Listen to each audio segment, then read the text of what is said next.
180, but his skating ability, and if you haven't noticed, the Canes love guys who can skate.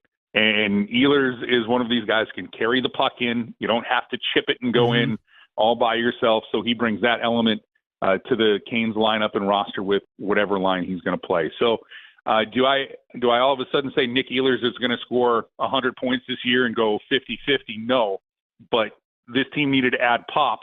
And the other thing that I like about it is, and you get asked about it and I get asked about it before July 1st, all of the guys who might be unrestricted free agents. I always say, let's get to July 1st and see who gets there. When it all shook out, when Florida signed everybody else and Mitch Marner, let's just face it, he found his way to sign with Vegas, but forced Vegas to give up Nick Waugh to go to Toronto for him to go there. The number one offensive player who was left on the board was Nick Eers, and he wanted to come to Carolina. Yeah. And there was a little bit of foot dragging, but that's the agent wanting to see what's out there and what are the deals he can get. But the Canes have the cap space, the way they want to play, the way he plays, it fits. And I think that's the encouraging thing. And now you've got a line that you look at where everybody on that line, you pencil them in, and that should be 80 goals minimum from that line if it is going to be Aho, Jarvis, and Eers.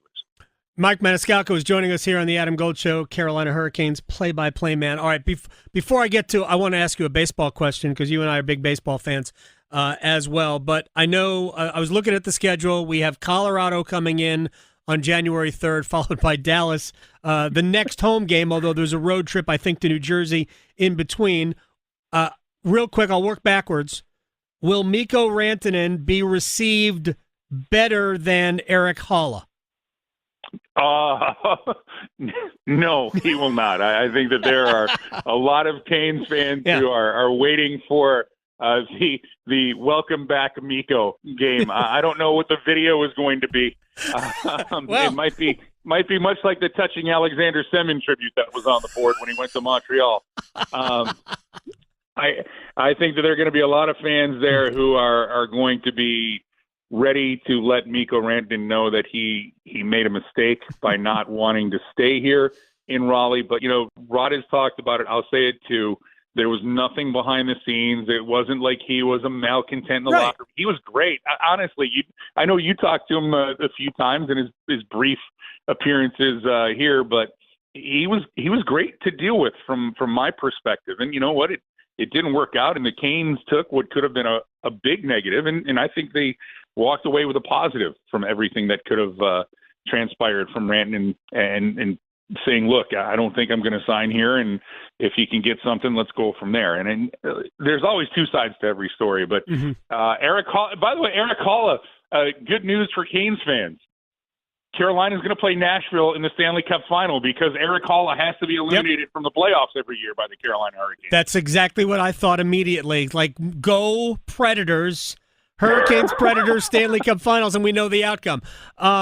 Before I ask you about baseball, because the Colorado game, we could have 3 videos. I certainly think that, certainly from the head coach, he'd probably produce the Brent Burns video himself. Yes. We'll have a video for Natchez. We can get all of his last-second goals or overtime heroics. And I had an idea for the Jack Drury video. It's just a montage of all the goals that were pulled back after being ruled out for goaltender interference. Well, one, I don't know if the NHL allows a 6-minute video to be played in tribute then for Jack Drury.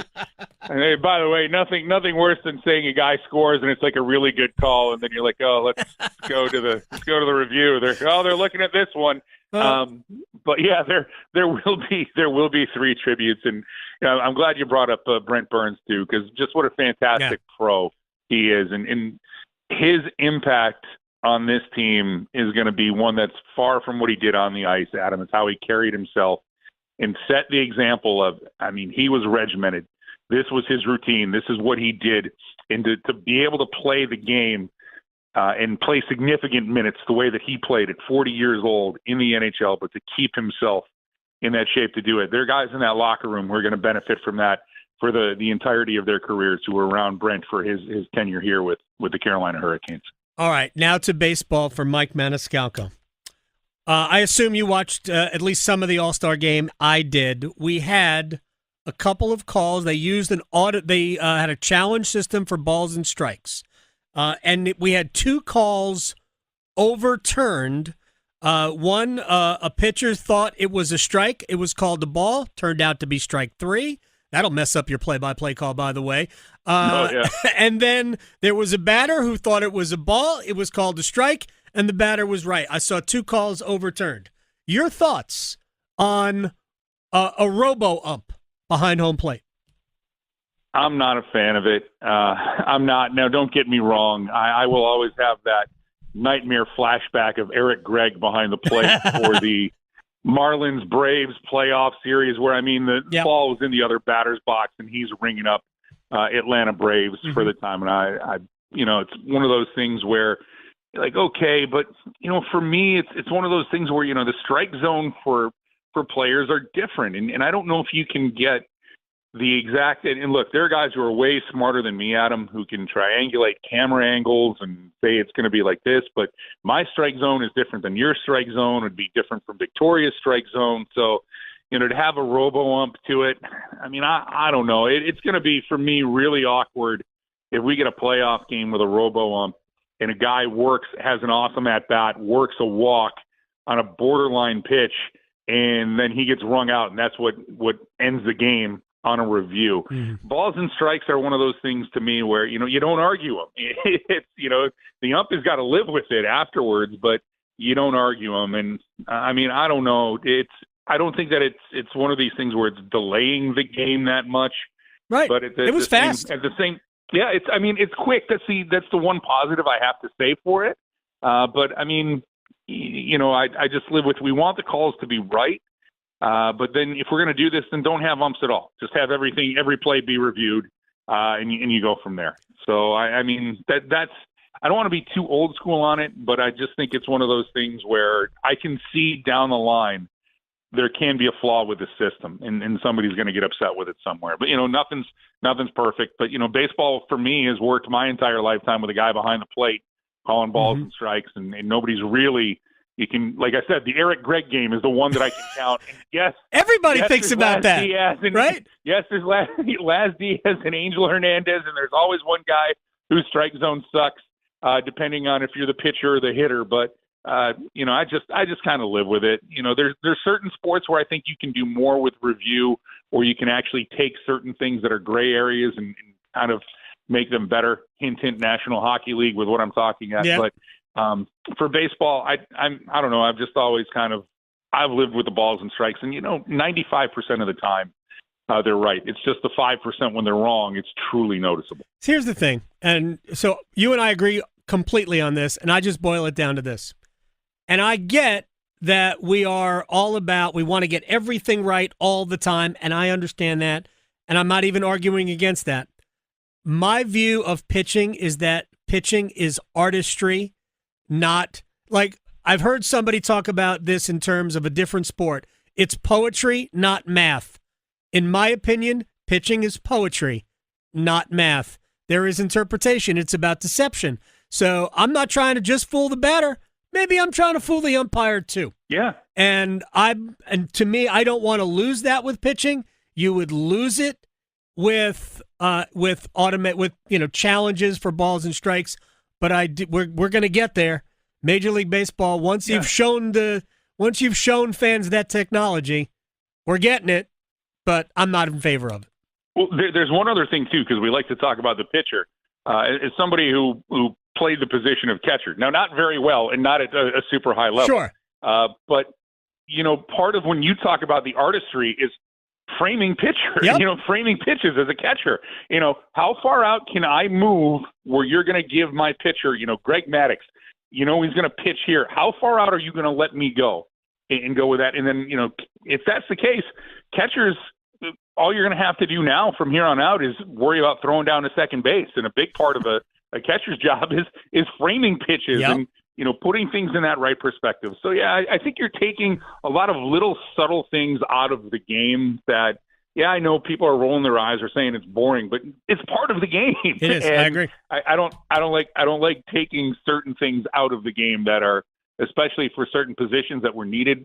How many guys, we can talk here for 7 hours about great catchers who are good at framing pitches and helping their starter or their reliever get a call when they need to. That's how I used to justify Mike Piazza as a catcher. He was great at framing. Couldn't do anything else. Yeah. Couldn't throw, couldn't catch, but he could frame a pitch. So, hey, he was at least good at that while he was hitting .315 or so and making a mockery of just playing a position. Mike Maniscalco, I appreciate your time, sir. I will call on you again soon, I'm sure. I will be around, Adam. Thank you. You got it, man. Take care. Mike Maniscalco here on the Adam Gold Show. When we come back, Chip Patterson, a lot of college football to discuss. We'll talk to Chip next. Talking sports, dropping truth. The Adam Gold Show on the North Carolina Sports Network. Listen every afternoon for The Drive with Tim Donnelly. Panthers training camp is almost here, and it's finally time, Panthers fans. Go all out to win. The years prior to this, it's about draft picks. It's about playing the younger guys, making sure they get their experience, maybe even above winning games. But this year, all of that changes. Dave Canales, Bryce Young, it's time to win. The Drive with Tim Donnelly, 3 to 6 on 99.9 The Fan. Adam Gold here for my friends at X Golf in Cary. Date night blahs, you were thinking about dinner and a movie? Nah. X Golf, great atmosphere, superb bar menu, incredible staff, a really cool vibe, and the best golf simulator in North Carolina. Take date night to a whole new level. And on top of that, I'm going to hook you up. Buy one, get one free special. Just mention me, Gold. I'll turn your 1 hour into 2. X Golf in Cary, the home of premier indoor golf in North Carolina. At Wells Fargo, we know what got you into your business. Whether it's manufacturing, running a restaurant, or your business from home. What you didn't get into your business for was banking. But luckily, Wells Fargo offers business checking, payments, and lending all in one place, in your neighborhood and on our app, so you can focus on doing what you love. Wells Fargo, you're good at business, we're good at business banking. Learn more at wellsfargo.com/business. Terms apply. Wells Fargo Bank and a member FDIC. Experience legendary craftsmanship with an Omega timepiece. From the iconic Speedmaster that accompanied astronauts to the moon, to the Seamaster, loved by the world's most famous spy, Omega watches capture the spirit of adventure and precision. At Bailey's Fine Jewelry, find a timepiece that matches your story. Discover your Omega at Bailey's today. Voted Best Jeweler. Learn more at baileybox.com.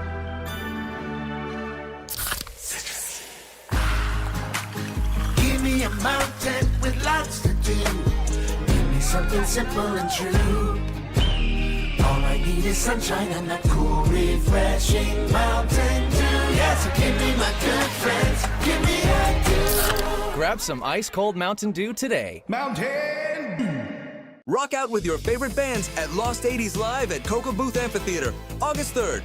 Grab your tickets at etix.com today. Adam Gold in studio with my man Patrick Day from the Aluminum Company of North Carolina. When we're spending more time outside, especially at home, we're starting to notice all of what the past months, all the wet months did to us. What can people do? They can give us a call, and we can come out and do an assessment of the house. We can walk around the house with you and take a look at your window trims, your door trims, your gutters, your fascia behind your gutters. I mean, rot's everywhere on wooden houses, right? You just see it all the time, and a lot of people get overwhelmed. So what we do, I mean, we have all of our professional salesmen will come out to your house and help you walk around. There's no pressure. We're there to really help people. You know, a lot of times people just want to see what do they need to do on their house. So that's what we're here to do. We can help you come together with a package for like windows, doors, siding, roofing, whatever you need. We're here to help you. That's the bottom line. Also, great financing packages, correct? Tons of zero-interest financing. We can make payments that are affordable for any home improvement. I love zero-interest financing. It's my favorite type of financing. Aluminum Company of North Carolina, aluminumcompany.com. Progressive knows when you own a boat or RV, it's like you're automatically on vacation, even if you're actually a marriage counselor in the middle of couples therapy. But in your mind, you're camping in Acadia, puttering around Frenchman Bay. Your boat and RV are both protected. Your lobster drenched in butter and... Uh-oh. Did your clients just notice you weren't listening? Quick, do the thing where you just repeat back exactly what they said, but as a question. They bought it. Now back to Maine, earning an automatic discount bundling your boat or RV with your home or auto. Progressive Casualty Insurance Company affiliates and other insurers. Not available in all states or situations. Welcome back to the Best of the Adam Gold Show. I am Adam Gold. Lots of stuff prepared for you today, including a conversation with our friend Chip Patterson. All right, so I'm curious your thoughts on this. I know Bubba Cunningham was on the Inside Carolina podcast, and Victoria, can we get the clip where he's talking about how the AD job has changed? And I want Chip to hear it, and I want to talk about how being an athletic director today is so drastically different, really, than it was, even 5 years ago. It's changed a great deal. Again, and one of the reasons, and I've said it in here before with you guys, is Carolina is a truly, truly special place. And they have professionals that have been here for a long time and do exceptional jobs at what they do, which allows the AD to do things on a national basis.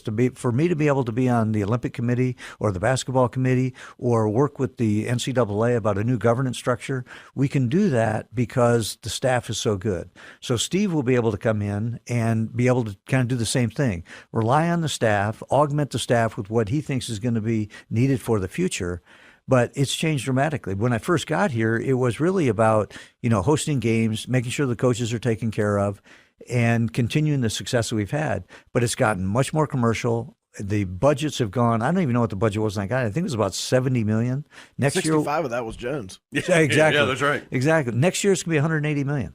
And we have almost 300 full-time employees. And now we've got, a couple hundred kids that we're going to pay in addition to what we've done. So it is vastly different. So I think I've grown and developed and modernized over time. But I also think there's a whole different future out there that's going to take a different skill set that we want to build as we're making these changes right now. And I think Steve is a very good first step in that new direction. First of all, I agree. Bubba Cunningham has modernized over time. I remember conversations that I had with him about the state of college athletics and the future as I saw it, and I was a lot closer to being right about what was going to be than he was. He didn't want it initially, but he has evolved over time. All right, your thoughts on what Bubba Cunningham had to say, and thanks to Inside Carolina and their podcast for providing that audio. Yeah, there's some pendulum swings to this. There was a while ago where Michigan hired a man named Dave Brandon to be the athletic director. Right.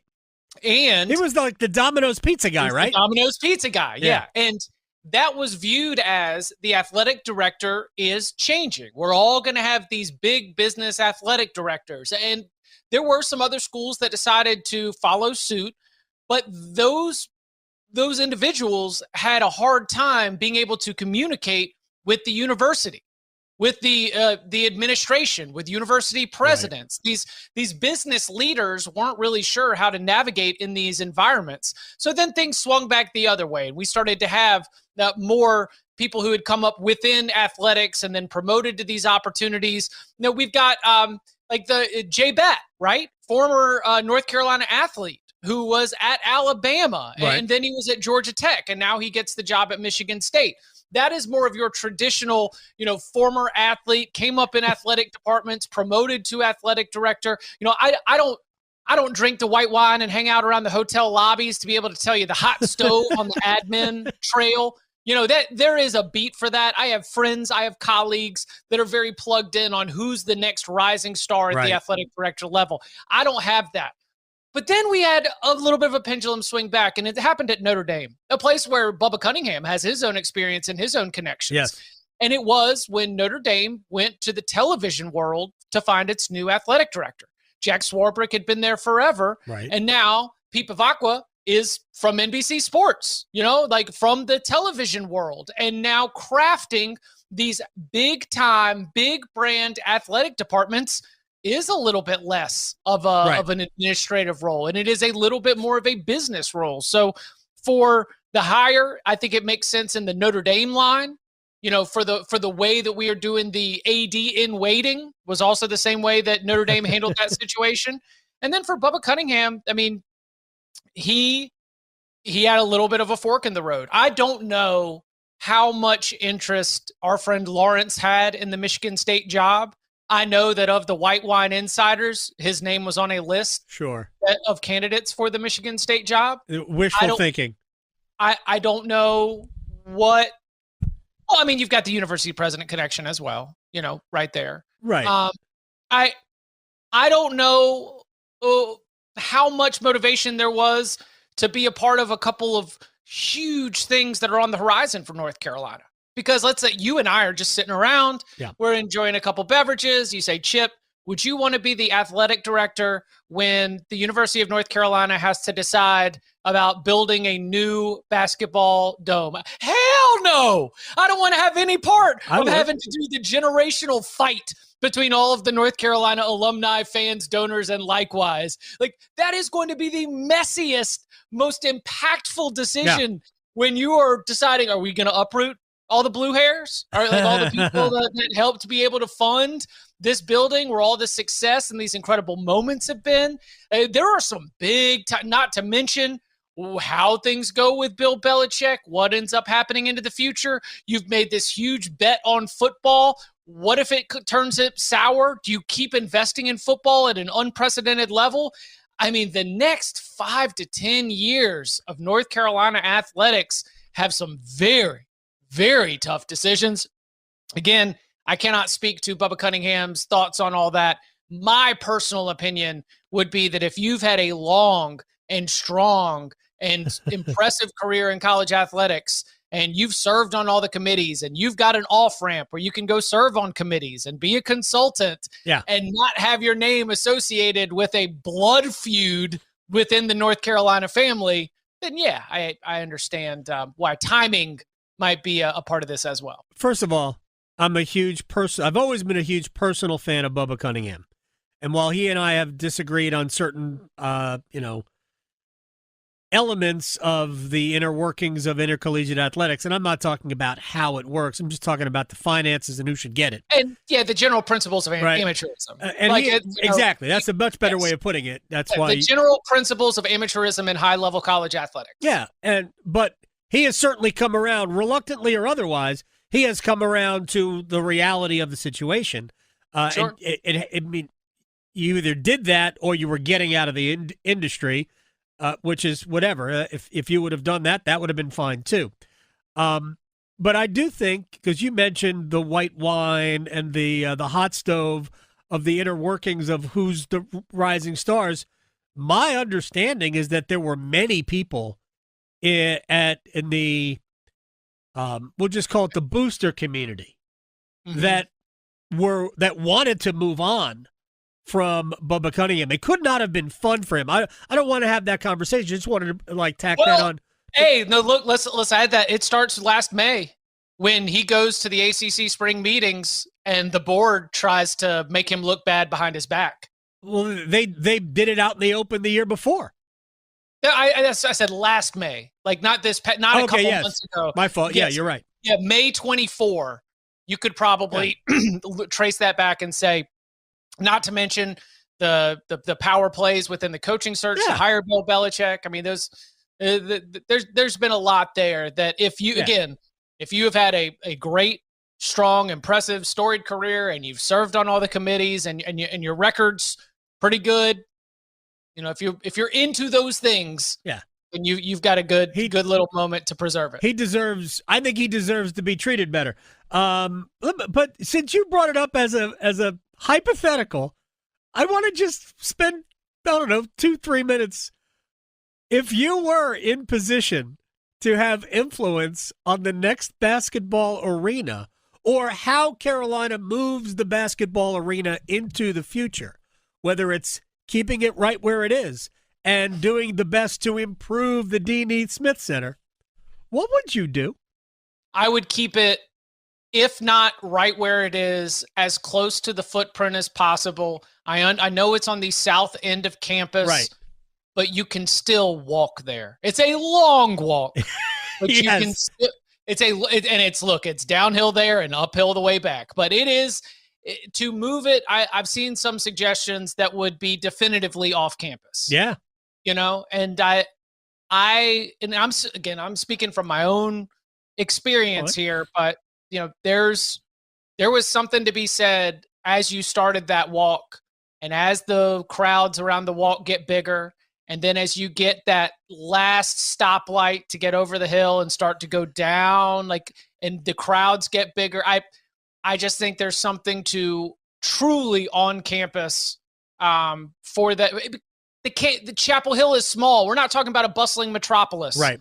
You know, like we're talking about a place where the community is used to doing a lot of walking around. I would, if it is not possible and the engineers say renovating it, the Dean E. Smith Center is not the play, I would look for whatever I can that would at least keep it on campus. I think that is important, and I think that is special to the Carolina basketball sort of history and vibe. Here's my question, because I know there's a faction who want to move it off campus and get this bigger, glitzier arena. And to be able to do the same things that they're talking about with the Lenovo Center. Right. It's like, and we'll build restaurants around it, and we'll put a concert venue around it, and sort of the full checklist of we're going to build a village around this whole thing, and everyone will make money, and it'll be great. It takes a village. So my question is, why can it work for Duke that they're still playing in a small arena that seats just over 9,300 people? Why can it work for Duke, but it can't work for Carolina? I think that those should never be compared. Okay. I don't think they should be compared when we're talking about the raw numbers. Well, Carolina needs more seats. There's no doubt. Duke could never fill. I mean, they probably could fill like a 14,000 seat arena, maybe the size of the old Reynolds Coliseum, but they couldn't fill a 21,000 seat arena here. No, and it's just more. You want to be able. You would like to not make Duke is exclusive. Duke is exclusive. Duke is a private school. Duke is a small private school. But my point is that they've been able to generate enough revenue out of and make that a home. Why couldn't Carolina do a similar thing with a Hall of Fame and just build out? Why do they need? Duke doesn't have luxury suites. They would sell them. Duke would sell luxury suites. That wouldn't be an issue. Duke could have 25 luxury suites. They'd sell them because there's enough people like that with money who would buy luxury. Not even 25, but 10. They would sell luxury suites. Why couldn't Carolina create like a series? I know there's a Hall of Fame, but why can't they create some kind of an environment where they wouldn't have to leave the Smith Center? The problem is all that has been built around the Smith Center. The basketball museum right now is right beside the Smith Center. The practice facility obviously needs a lot of work. That's one of the things that they're targeting, but that's, connected on the back end of the Smith Center. I mean, you would have to build everything all over again, I think. And there's there's probably no way to renovate the Smith Center to generate more revenue out of it. And that's really what we're talking about, right? Yeah, I'm not privy to those conversations. I know they're down to like 5 or 6 different options. My ultimate opinion is that whatever it looks like, whether there are I don't think that you need luxury suites. I think that the sell is the banners and the jerseys and the logo on the floor and the people that are in there, and like those are what you would be selling. I mean, this is the place where what do you still imagine of when you think about the Dean E. Smith Center? Like the same bucket of popcorn that they had in 1985. A bucket of popcorn and a big old Carolina Blue cup full of Coca-Cola. It is in many ways the quaintness is charming until you get in line for the bathroom or try to walk the concourse. Yeah, there's like the updates that need to happen are very much like we don't need to spruce it up. We don't need to make it magical. We just need to functionally change the way that human beings are able to move around that arena, because the things that make it special are not going to be a laser light show. The things that make it special aren't going to be taking everything to the 22nd century. I mean, the basketball should speak for itself on that front.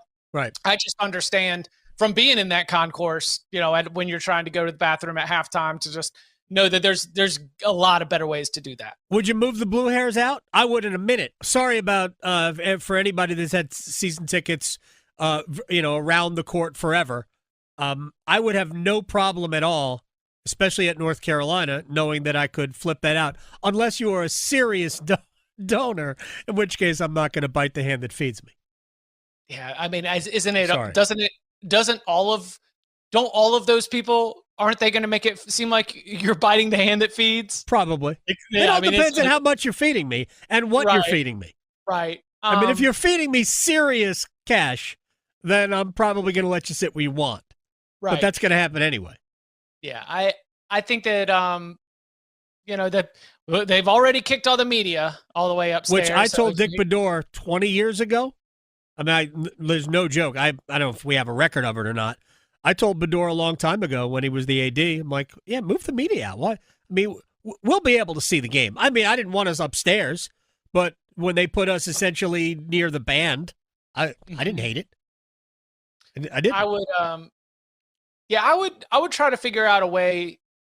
I would try to figure out a way to fill up some of those lower levels opposite the benches, right? With a little bit more violence when it comes to fandom. No, it doesn't absolutely. need to be students, because it seems like students these days aren't violent enough. We need a little bit more I need to know that it's going to be it's going to be real bloodthirstiness. What if they promised not to bathe the day before the game?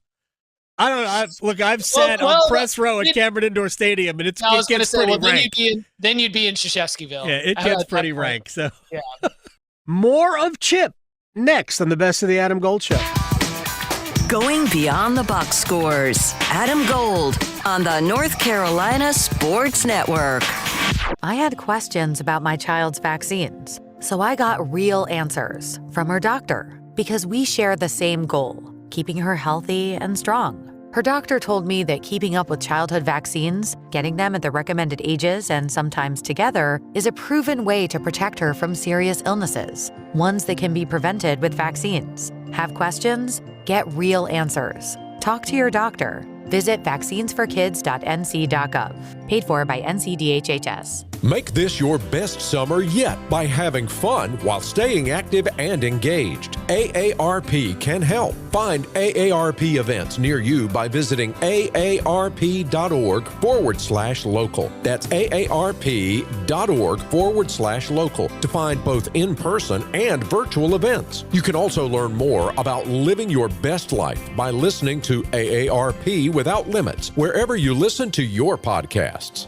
Ask any college student. If it wasn't for the last minute, lots of assignments wouldn't get done. So if you haven't figured out your plan for college and how to pay for it yet, don't worry, you've still got time. And with the next NC scholarship, you can still get money to pay for most or all of your tuition. To apply, just fill out your FAFSA and you could get $3,000 for community college or $5,000 for public university, and possibly more. See how easy it is to apply at nextncscholarship.org. The North Carolina Healthcare Association invites you to listen to this month's podcast, Conversations on the State of Healthcare. Each year, 3.6 million people in the U.S. delay or skip medical care altogether simply because they can't get to a healthcare provider. From long distances to unreliable public transit to the cost of a tank of gas, it all adds up. LaPonda Edmondson, president of the North Carolina Healthcare Foundation, joins me to talk about how their social impact program is making a difference in Robeson County. We're investing $900,000 over the course of 3 years in Robeson County. Our aim there is to be able to support these projects that address transportation as a social driver of health. You can learn more and join our latest Conversations on the State of Healthcare wherever you listen to your favorite podcasts, and learn more by visiting nchealthcare.org. Healthcare? Why? Why is it so hard? Healthcare is broken. At Blue Cross and Blue Shield of North Carolina, we get it. Really? Really. That's why we're making healthcare better for all, starting with you. Really? Really. We're making plans easier to navigate by putting all your benefits, prescriptions, and details on your computer and phone. Convinced? No, but it's a start. We'll take it. Blue Cross North Carolina, making healthcare better for all, starting with you. Did you know Atlantic hurricane season runs through November. From gathering necessary supplies to planning an evacuation route, now is the time to make sure you and your family are prepared. And if a storm damages our electric system, local public power providers are ready to respond and restore power quickly and safely. As a public power customer, you benefit from having an electricity provider that restores power faster than other providers do. Visit electricities.com for storm preparation tips and resources. Every parent wants their child to grow up healthy and strong, especially if they have a special medical need. And when my son Maddox was born with a rare neurological disorder, private insurance wouldn't cover his care. But Medicaid stepped in, and now Maddox can go to school and have a future of his own. My name is Ashley, and I'm speaking up to protect NC Medicaid. Learn more at ncchild.org/speakup. That's ncchild.org/speakup.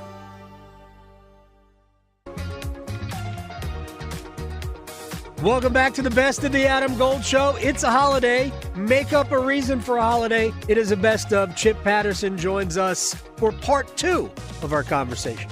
Let me get to a couple of other things with Chip Patterson, who's joining us here as of Wednesday. By the way, Mike Krzyzewski was on the program earlier, so that was fun. I am curious, where are we today with the Big Ten SEC debate over how this playoff is going to look? Adam, I'm in a blender. I have gone full circle. I am all the way around. I don't think that they have any urgency at all.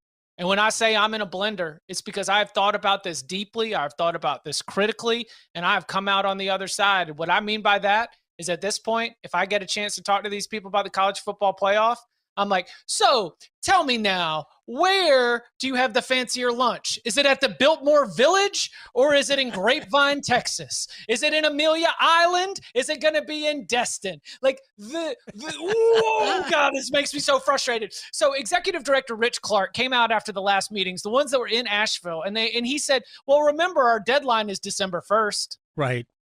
What? What have we been doing at all of these meetings?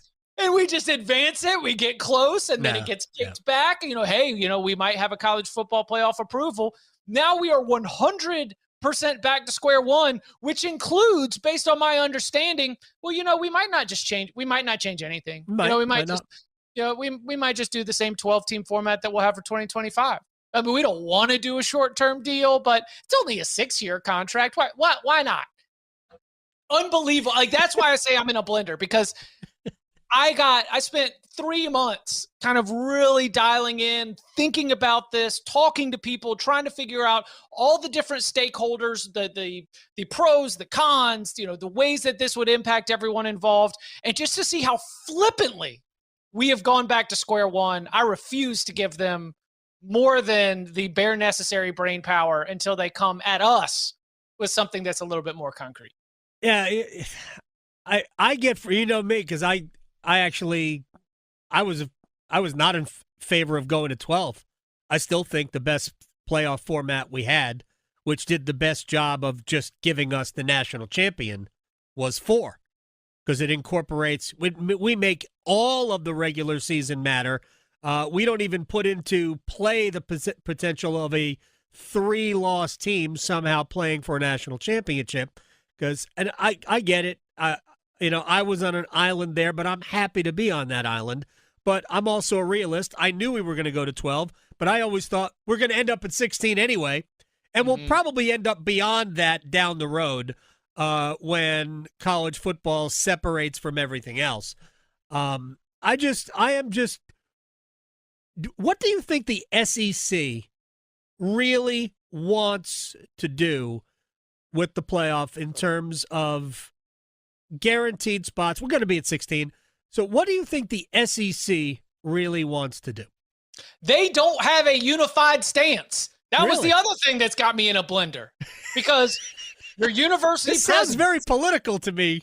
Your university presidents and your conference commissioners, they come out and they're like, all right, so we've got this format and we're going to set this up and this is what we're going to push for. And then they presented it to their coaches, and their coaches were like, that's crazy. That's too complicated. Don't do that. And then the SEC president's like, okay, we won't do that then. And the Big Ten was like, what?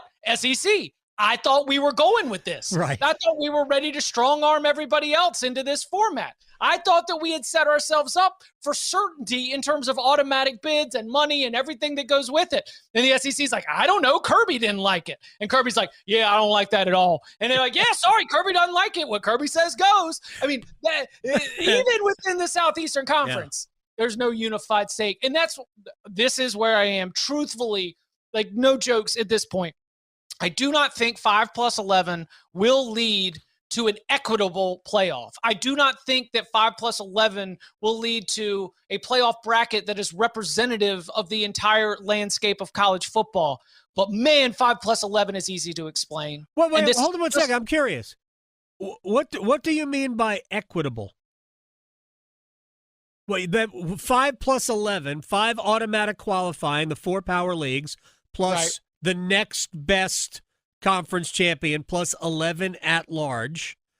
Why, when you say you don't think it will lead to an equitable playoff, what does that mean? It will not lead to a set of playoff competitors that represents the investment in the sport of college football that's happening at a national level. All right, so it will be a regional invitational. My response to that is, I don't care. I understand. I understand the interested parties, the conference commissioners, they care, but to me, the only thing this playoff is supposed to do, should be doing, is providing us with, after the 5 automatic qualifying teams, the next 11 best teams, flat out. And I don't care if they all come from the same state. I don't care if the state of Texas produces the other 11 teams. It's a national championship tournament. What are they really selling? It's an invitational. I get it. So it's a television show. Right. It's kind of bad business if you isolate the rest of the country. It's terrible. Which leads me back to my point that you've heard me make this a lot of I don't know how many times. I don't believe the people who control football give a damn about football. I really don't. I mean, I guess you could say that you saw that with the SEC university presidents who had one idea and then their coaches who give many damns about football. Right. Saying, no. What happened to merit? I'm all about merit. I'm 100% about merit, which is why ultimately I get back to the look, I was pro BCS when we had 2 teams. My only problem with the BCS was we cannot handle 3 major conference unbeatens. Just can't do it. The last time that happened, when we had just 2 teams, the SEC got left out. That's hysterical, by the way. Sorry to Tommy Tuberville and Auburn University. You had to watch, what was it, Southern Cal absolutely curb stomp Oklahoma, correct? There was a hilarious line that, here, let me see if I can get this. So the question is, of course, we all know that it just means more, right? It does, of course. It just means more. So from 1980 to 2003, when the SEC only won 4 national championships in 24 years, did it just mean less? Yes. It just didn't mean as much more? It meant less? Is that what it is? Is that how it works? From 1980 to 2003, the SEC won just 4 national titles. But then, of course, 06, 07, 08, 09, 2010, 2011, 2012. Jameis breaks it in 2013. Ohio State in 14. Then Alabama 15. Clemson. Then, Clemson. There we go. Back to Alabama in 17. Clemson again. LSU 19. Back to Alabama in 20. Then 21 Georgia, 22 Georgia, 23, then Big Ten back in control, 23 Michigan, 24 Ohio State. Ohio State's in there a bunch. Clemson was in there twice, and that's good for us. So we're going to tease next week. Chances of me remembering this probably non-existent. You'll have to remind me if we are in fact going to do this. Will a couple of months out from the season, kind of look ahead to the start of the season and who we expect a lot of and maybe don't expect a lot from. Chip Patterson, are you around next week? We'll just have this meeting right now on the radio. Well, the thing is, it's kind of the start of my season. Because what happens is everyone gets back from the 4th of July holiday. Right. And they're like, all right, football. Yeah. All right, let's go. Let's go. Football time. Let's rock and roll. Yeah, we'll talk football next week then. I'll be ready to go. All right, man. Thank you very much. Sounds good. Y'all be well. When we come back, college basketball in focus, maybe even a little soccer. Mike DeCourcy of the Sporting News and the best of the Adam Gold Show. Going beyond the box scores. Adam Gold on the North Carolina Sports Network.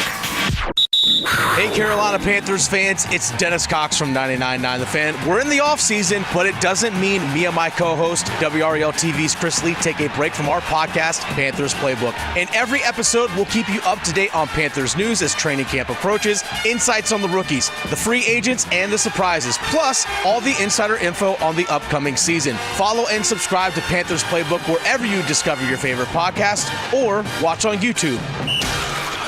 This is Monster Jam. Witness big air, two-wheel skills, backflips, and all-out racing. Monster Jam, as big as it gets. Brought to you by the Original Super Glue. By qualifying Original Super Glue products and save $10 per ticket. Offer available at participating town and country hardware stores. See stores for details. Coming to Lenovo Center this weekend. If Heineken Silver was a 60-second radio ad, it'd tell you all the stuff you need to know in only 30 seconds to keep things light and refreshing. Seriously, time me. Heineken Silver, a world-class light beer that's surprisingly crisp and refreshing. Made with only premium quality ingredients and just 2.9 grams of carbs and 95 calories. All without compromising on taste. Heineken Silver. Order now at Heineken.com/silver. Must be 21 and older to purchase. Enjoy Heineken responsibly. Whew. 30 seconds. That's it. Done. Peace. Struggling with high interest debt? You can pay it all off in days with Loan Pronto's Rapid Equity Loan. Hey, it's Dennis Cox. Get cash out now without touching your low-rate first mortgage. No appraisals, no waiting, no BS. The Rapid Equity Loan program at Loan Pronto is amazing. One Loan Pronto client just got $300,000 approved in under 24 hours. They paid off debt, renovated the kitchen, and cut their monthly expenses by $1,800. That's a huge turnaround. Loan Pronto, instant approvals, low rates, no hard credit pull up front. Listen, your home equity is yours. Use it. Get cash to consolidate your debt down to one easy low monthly payment. Call Loan Pronto now for a free instant appraisal for your home and see how much cash you can get today. Loan Pronto is A+ rated by the BBB and have nearly 2,500 5-star Google reviews. Their service is off the charts. Call now to start the conversation. 919-381-1760, loanpronto.com. 919-381-1760. Get debt relief now. loanpronto.com. Equal housing lender. NMLS 166171 on approved credit. NMLSconsumeraccess.org. Actual price will depend on product and subscription plan. Featured products are compounded drug products, which the FDA does not approve or verify for safety, effectiveness, or quality. Prescription products require an online consultation with a healthcare provider who will determine if appropriate. See website for details, restrictions, and important safety information. Want a boost in and out of the bedroom? Hims has you covered. Introducing a new 2-in-1 approach to level up your game. Tadalafil for better bedroom performance and zinc for testosterone support. Turn things all the way up and find affordable treatment options at up to 95% less than brand names at hims.com/joy. That's hims.com/joy. If you see something, why do you say something? I see safe for my friends. For my community. For everyone here. We all have something worth protecting, a why that unifies us. Report suspicious activity to local authorities. If you see something, say something. It's back to school season, and Clorox is donating 2 million disinfecting wipes to classrooms across America. Because back to school means things can get a little bit messy. Just ask second grade teacher Mr. Torres. Put me and just one Clorox wipe on a team? We can take on crayon smudges, sticky fingerprints on every surface, sneezes on the door handle, juice box explosion by the sink, snack crumbs, and don't even get me started on the bathroom passes. Clorox disinfecting wipes, teacher's #1 wipe. Think about it. Bathroom passes. Clean feels good. Based on unit sales data. This hour of the Triangle Sports Leader is powered by Ritchie Law Firm, injury lawyers. Ritchie Law is on top of it. Go to ritchielaw.com. Get in the hole! That's ritchielaw.com.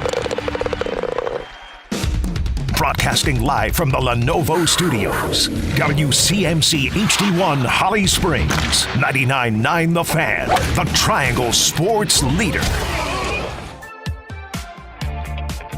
This is a best of the Adam Gold Show. I am Adam Gold. Make up a reason for a holiday absence for me, but we're still here in spirit. You know that. A lot to do this hour, including the head coach of your Carolina Hurricanes coming up in just a little bit. But right now, how about a little college basketball chat with Mike DeCourcy of the Sporting News. Mike DeCourcy, national college basketball writer, Hall of Fame college basketball writer, national columnist for Sporting News, joins us on the Adam Gold Show. So you and I are on the same side of this argument, but I'm going to try and play devil's advocate a little bit, just to be that. See if I can't stir you up, Mike. They're going to expand the NCAA tournament. Why can't we all just accept it?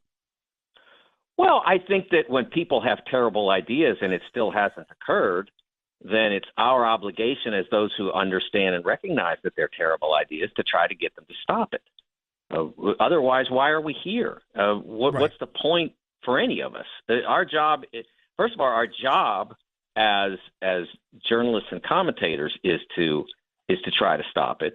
And second of all, as those who consume the sport, fans and such, they also have an obligation to try to make it known to the people who are running things. This is a bad idea. We don't want this.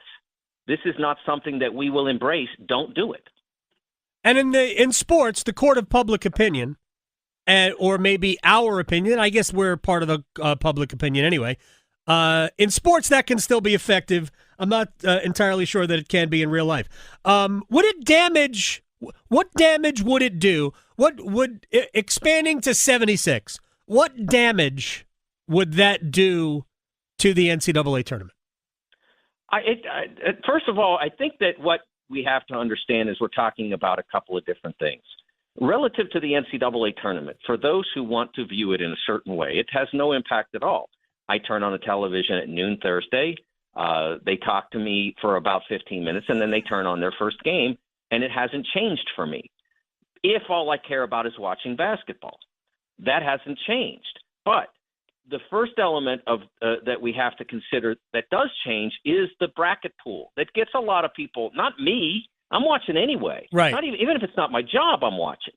But it's not about me. It's about those people who tune in to this tournament who do not turn in for the entire year. That's what makes it worth $1.1 billion.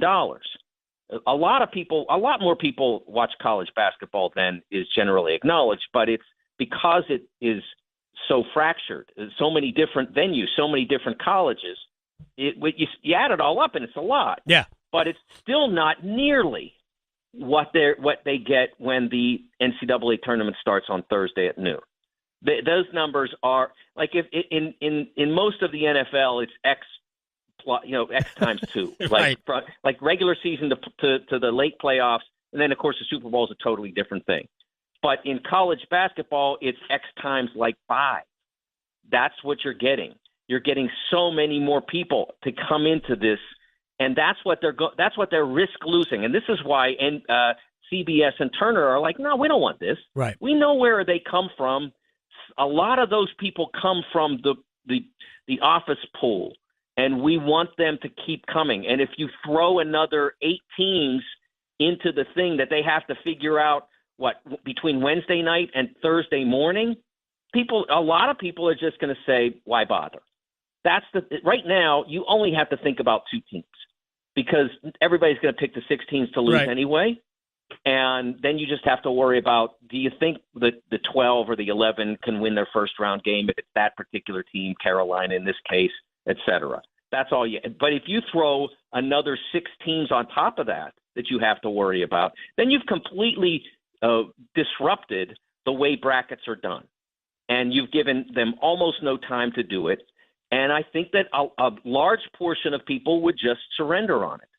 And then the secondary element of it is the damage that would be done to college basketball's regular season, which doesn't need any damaging as we stand. Yeah. First of all, I mean, In all honesty, I'm not sure that those people, like enough people, would back out of a tournament if we had 2 first fours. We have a first four and a vice first four, a second first four. I don't know what it would be. I guess it would have to be called a first 8 at that point.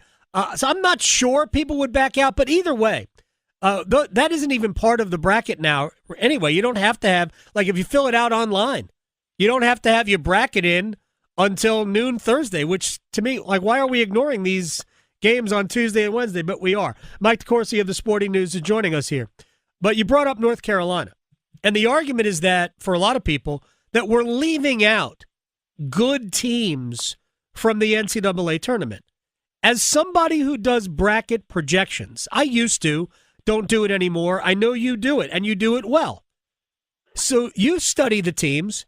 Do you think that we are leaving out good teams? No. Thank you. No, that's a preposterous contention. It's almost offensive. As someone who has done this now, and I'm not sitting here saying I've done it as long as Joe Lunardi has. Right. Joe's been at it since the mid '90s, and he's and good for him for everything, all the success he's had. He's a friend. I really like him, and good for him. But I've been doing it since the 2020 season. So I got a perfect bracket that year because we didn't have a tournament. But then for the last 5 years, I've been doing this, and I see what's on the other side of that line, and it's not. There are no teams out there that you're saying, wow, I mean, how did they leave them out? I mean, it just doesn't happen. I mean, once every 10 years, maybe they get one totally wrong. It's been a very long time. I think the last time I would say they got one totally wrong, I mean, not a matter of opinion, but totally wrong, was Monmouth in 2017, I believe it was. I think that's the last one. So it's almost been a decade. So we're probably due for one more. But this would blow that up completely. And it would. What bothers me about it, honestly, is that if you go to 76 and you allow all those teams to get in, you're essentially saying anybody that's any good at all, like that even has a couple of good weeks. I mean, you look at Texas A&M; they got left out. I think it was in 2022. It was them or Notre Dame, and they actually played in the regular season, and Texas Tech won. But then Texas Tech went through February in the SEC and went like 1-11 or something like that, or 1-9, something awful. And then they bounced back with a pretty good conference tournament, and the committee still said no. There were those of us who would argue, because we picked it, that Texas A&M belonged. Right. But there wouldn't be any of us who would argue that they were a worthy tournament team. It was just that team that's not quite good enough, or that team that's not quite good enough. It had to be one or the other. Why do we want 8 more teams that aren't quite good enough? There goes my devil's advocate. Mike DeCourcy of the Sporting News at TSN Mike on Twitter is joining us here on the Adam Gold Show.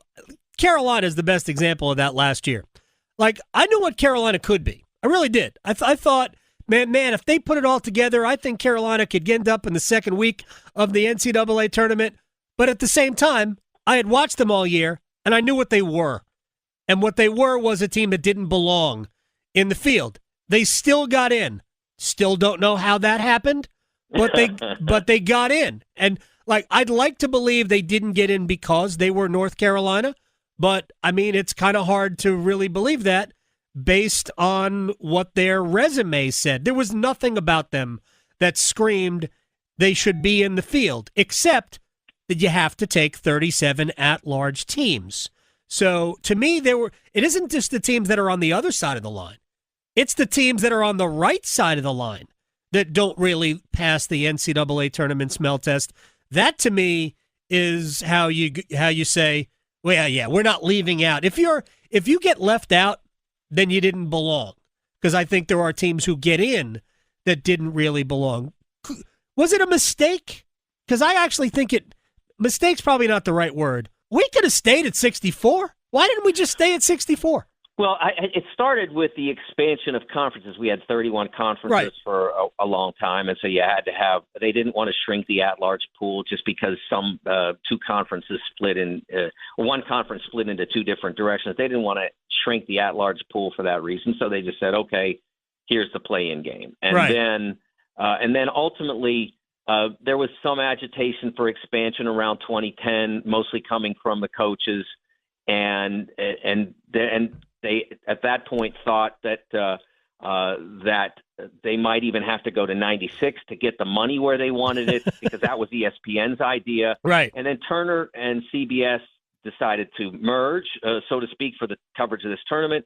And 68 was the compromise. And I was totally fine with that, because it really didn't impact the structure of the field. It didn't impact what made the tournament appealing. It didn't appreciably impact the drive to get into the field at the end of the season among the teams that were on the bubble.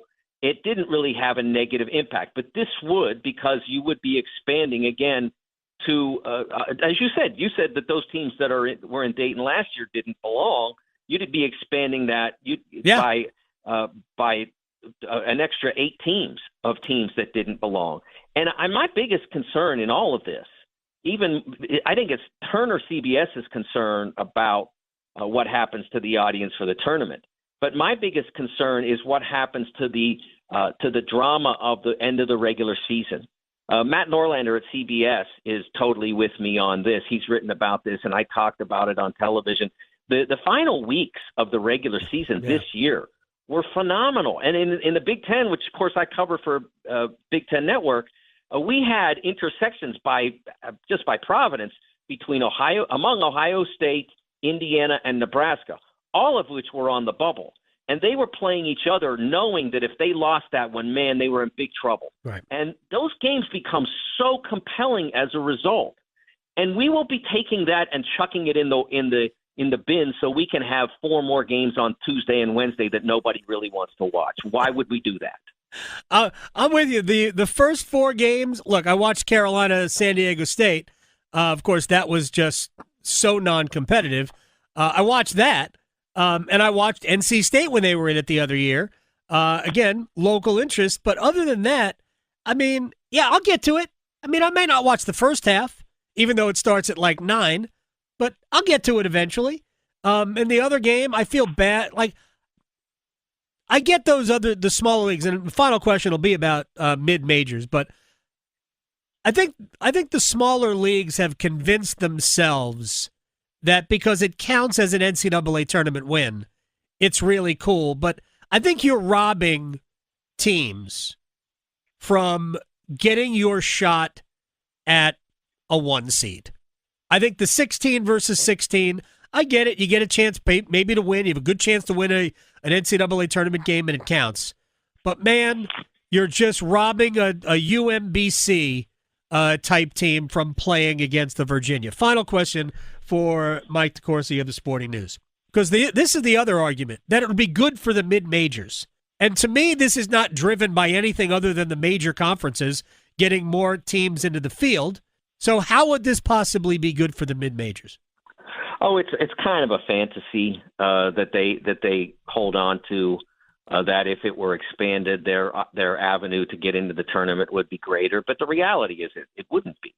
And only on the very rarest of occasions would they get more opportunities to get in. It still is going to be primarily the 5 major conferences and the Mountain West. Well, who knows?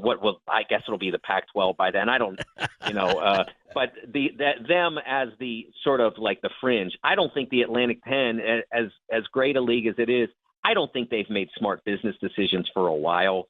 I think they've overexpanded, and I think it's hurt them in many ways, and I think it has helped erode their basketball product. And it has also eroded the value of the excellent teams they do have, because they get weighed down by playing a lot of games against teams that aren't that level. And so all of that means that when we get to, if we have 76, it's going to be almost exclusively, there'll still be 1 or 2 here and there maybe, but like George Mason a year ago, which was had a very nice year in the Atlantic 10. But George Mason would not have gotten into 76 if that had been the rule last year. They were a 20-plus win team, the runner-up in the league regular season, the runner-up in the tournament. but they would not have gotten in last year. Now, if VCU had lost to Mason in the A-10 final and we were at 76, then maybe they get in. But that's what would have to happen in order for a team like that to make it. Like Indiana State of 24 probably makes it in that universe, that 76 team universe. But they don't produce a lot of teams like that in the Valley. They might, if they do produce a team that's great, they win it. Like Drake did last year. Yeah, that league, the Missouri Valley, used to be a league that produced 2, 3, maybe 4 NCAA tournament quality teams. I think we're actually going to see fewer and fewer of those as we go further and further along in the NIL revenue sharing space. I think this is going to be I think it's going to be bad for football we'll just call it down ballot, and I think it'll be bad for basketball down ballot too. Mike DeCourcy of the Sporting News. We will talk again very soon, my friend. I appreciate your time. You bet. Anytime, Adam. Thank you. You got it. Mike DeCourcy here on the Adam Gold Show. When we come back on this Best of the Adam Gold Show, the best daggum hockey coach in the land, Rod Brind'Amour, joins us next. Chapel Hill to Charlotte, Greenville to Greensboro. Your sports, his state. The Adam Gold Show on the North Carolina Sports Network. Hey, Carolina Panthers fans, it's Dennis Cox from 99.9 The Fan. We're in the offseason, but it doesn't mean me and my co-host, WREL TV's Chris Lee, take a break from our podcast, Panthers Playbook. In every episode, we'll keep you up to date on Panthers news as training camp approaches, insights on the rookies, the free agents, and the surprises, plus all the insider info on the upcoming season. Follow and subscribe to Panthers Playbook wherever you discover your favorite podcast or watch on YouTube.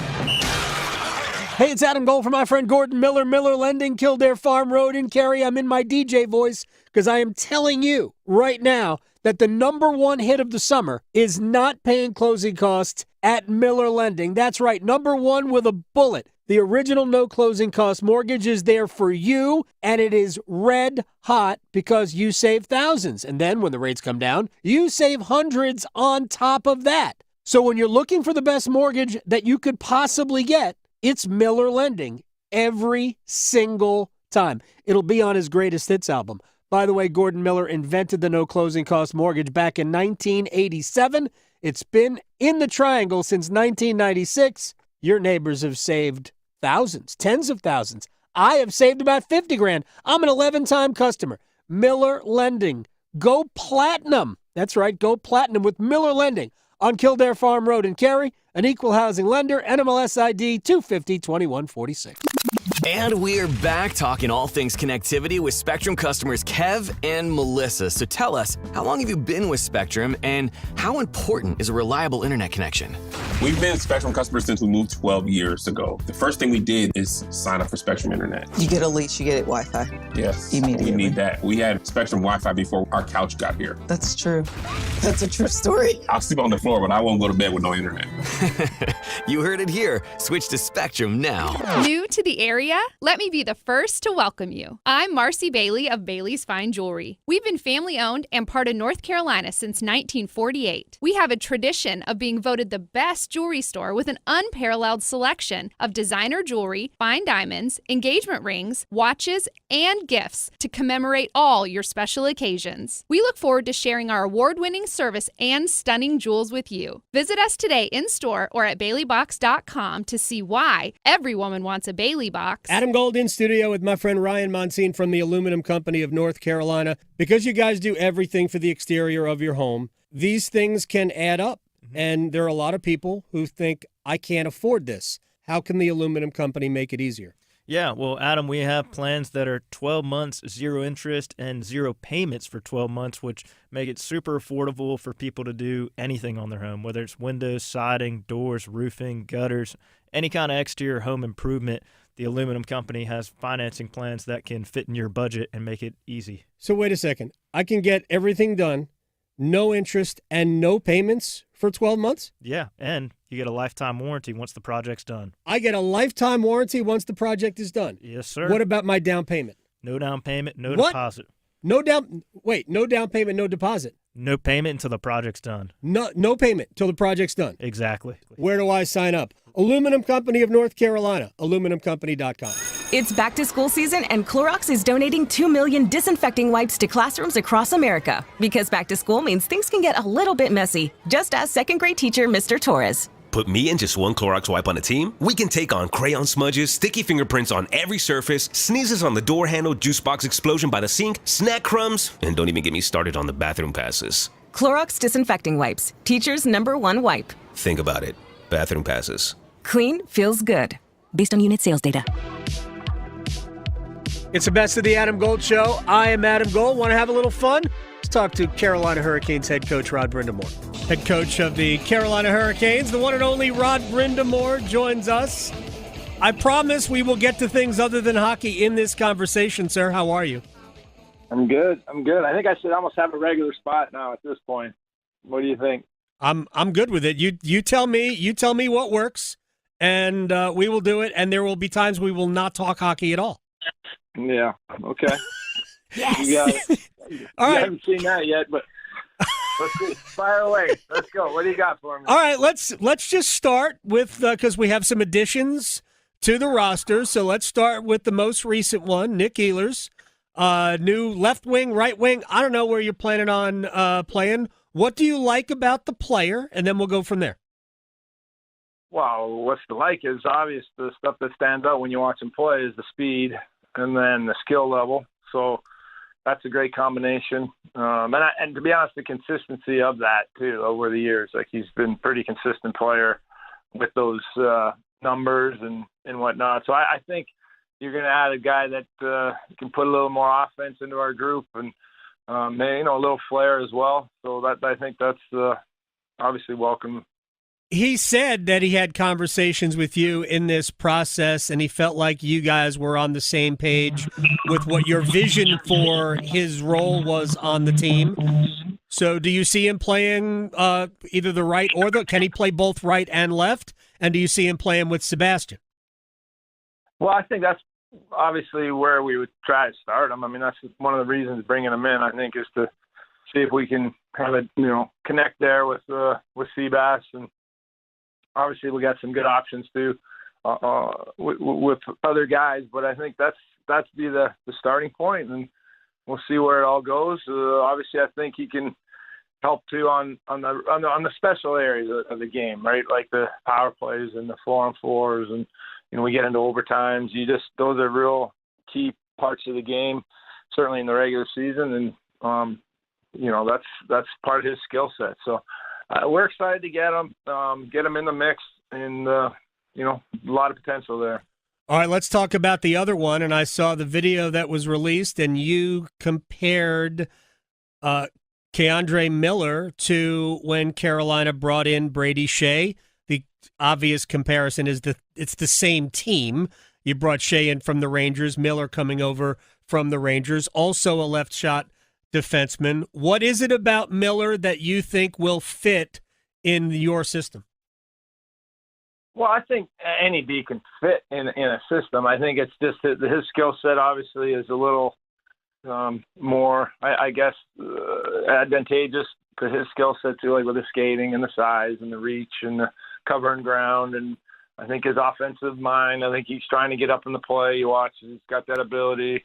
Looks like he's got a pretty good shot. That's kind of where the comparisons came in to, our good friend Brady Shea. So obviously that's pretty high praise in my opinion. We don't know the kid at all, so that's going to take some time. But I think it's a good change for him. I think it's going to be a good change of scenery, and obviously you can't. That position is just so valuable. And if we're thinking that he's going to be a top end D-man, which is obviously why we're reaching out to get him, I think this could be a real good fit. I'm going to ask you about where in a minute, but I go back to the 23 series against the Rangers, and Adam Fox had a great year in 23, and they have other great defensemen.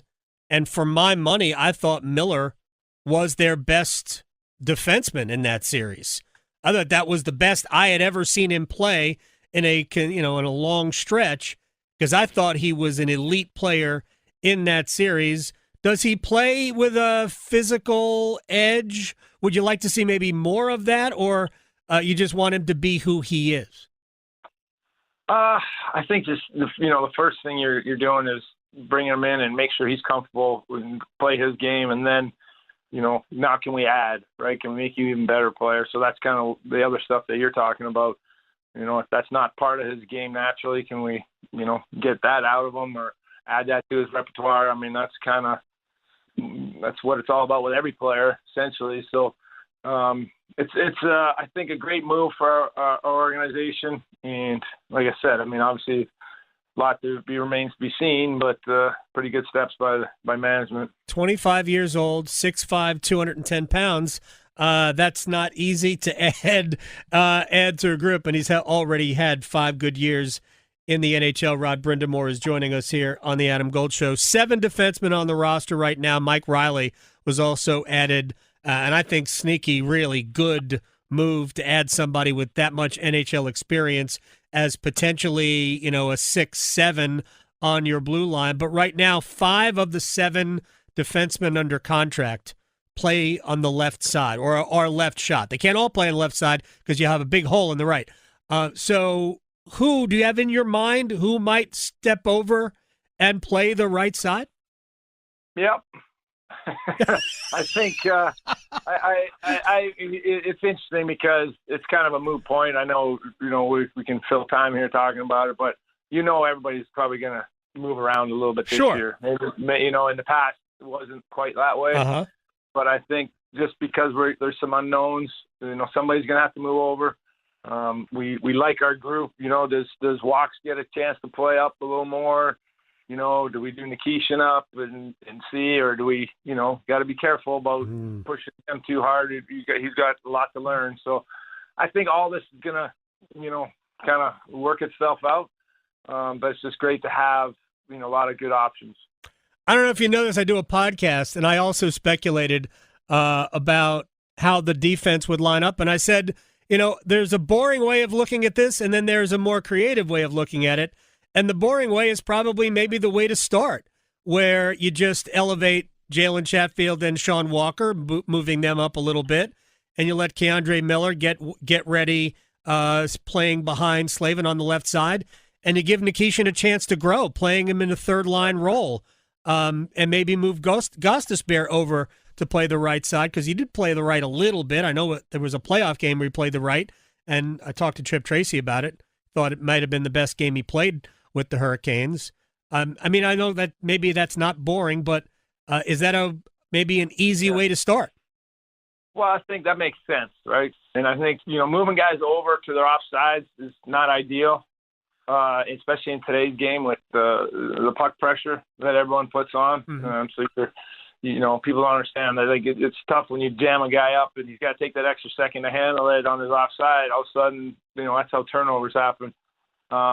So what you mentioned, having Ghost go over there, he's one of our more talented players, so that makes sense, right? Like if you're just, sitting there going, well, let's try him because he probably can handle it the best. But like we said, there's going to be a lot of, I think, experimentation in that group, but I think every option should be a solid one. Did you feel, before I move on to one more thing, did you feel almost like you were restricted in shuffling the deck defensively last year? I don't think it was restricted. I just think it was, to be honest, we were still one of the best defensive teams in the league. So it's not like it was like, oh, man, we got to change things up. I mean, I never really felt that way. It was hard because you're comparing it to the years previous and where we had, probably the best maybe. Mm-hmm. Top four, just shut down really solid, and it wasn't quite the same, but still pretty good. But, I think now this year, like I said, with new guys coming in, you don't really know. So maybe it does free you up a little bit to try new things. All right, let me ask you one thing about the roster, and I know that there's been this search, and it's not just Carolina doing it. A lot of teams around the league are looking for another center to play in the top 6. and Carolina hasn't been able to go out and locate one via trade. There really wasn't one available in free agency once Sam Bennett re-signed with Florida. Would you consider a Jarvis or even a Logan Stankoven moving them to center and reconfiguring your lines? Well, it's for sure a consideration. I mean, you just look at now with the additions that we have, it's pushing some wingers, if not down the lineup, maybe even out, right? Right. And so that's to avoid that, then somebody would have to slide in there. And so, that's something you definitely tossing around. And both those guys you mentioned, haven't played center in the NHL, but they did at the younger days, which, helps a little bit. So I can, not 100% say that that's going to happen, but it's definitely an option that we're seriously looking at. Younger days for a 22-year-old Logan Stankoven, or what, a 24-year-old Seth Jarvis, if he's even 24, that they were like 8 in their younger days. Do you think Seth would be a good center?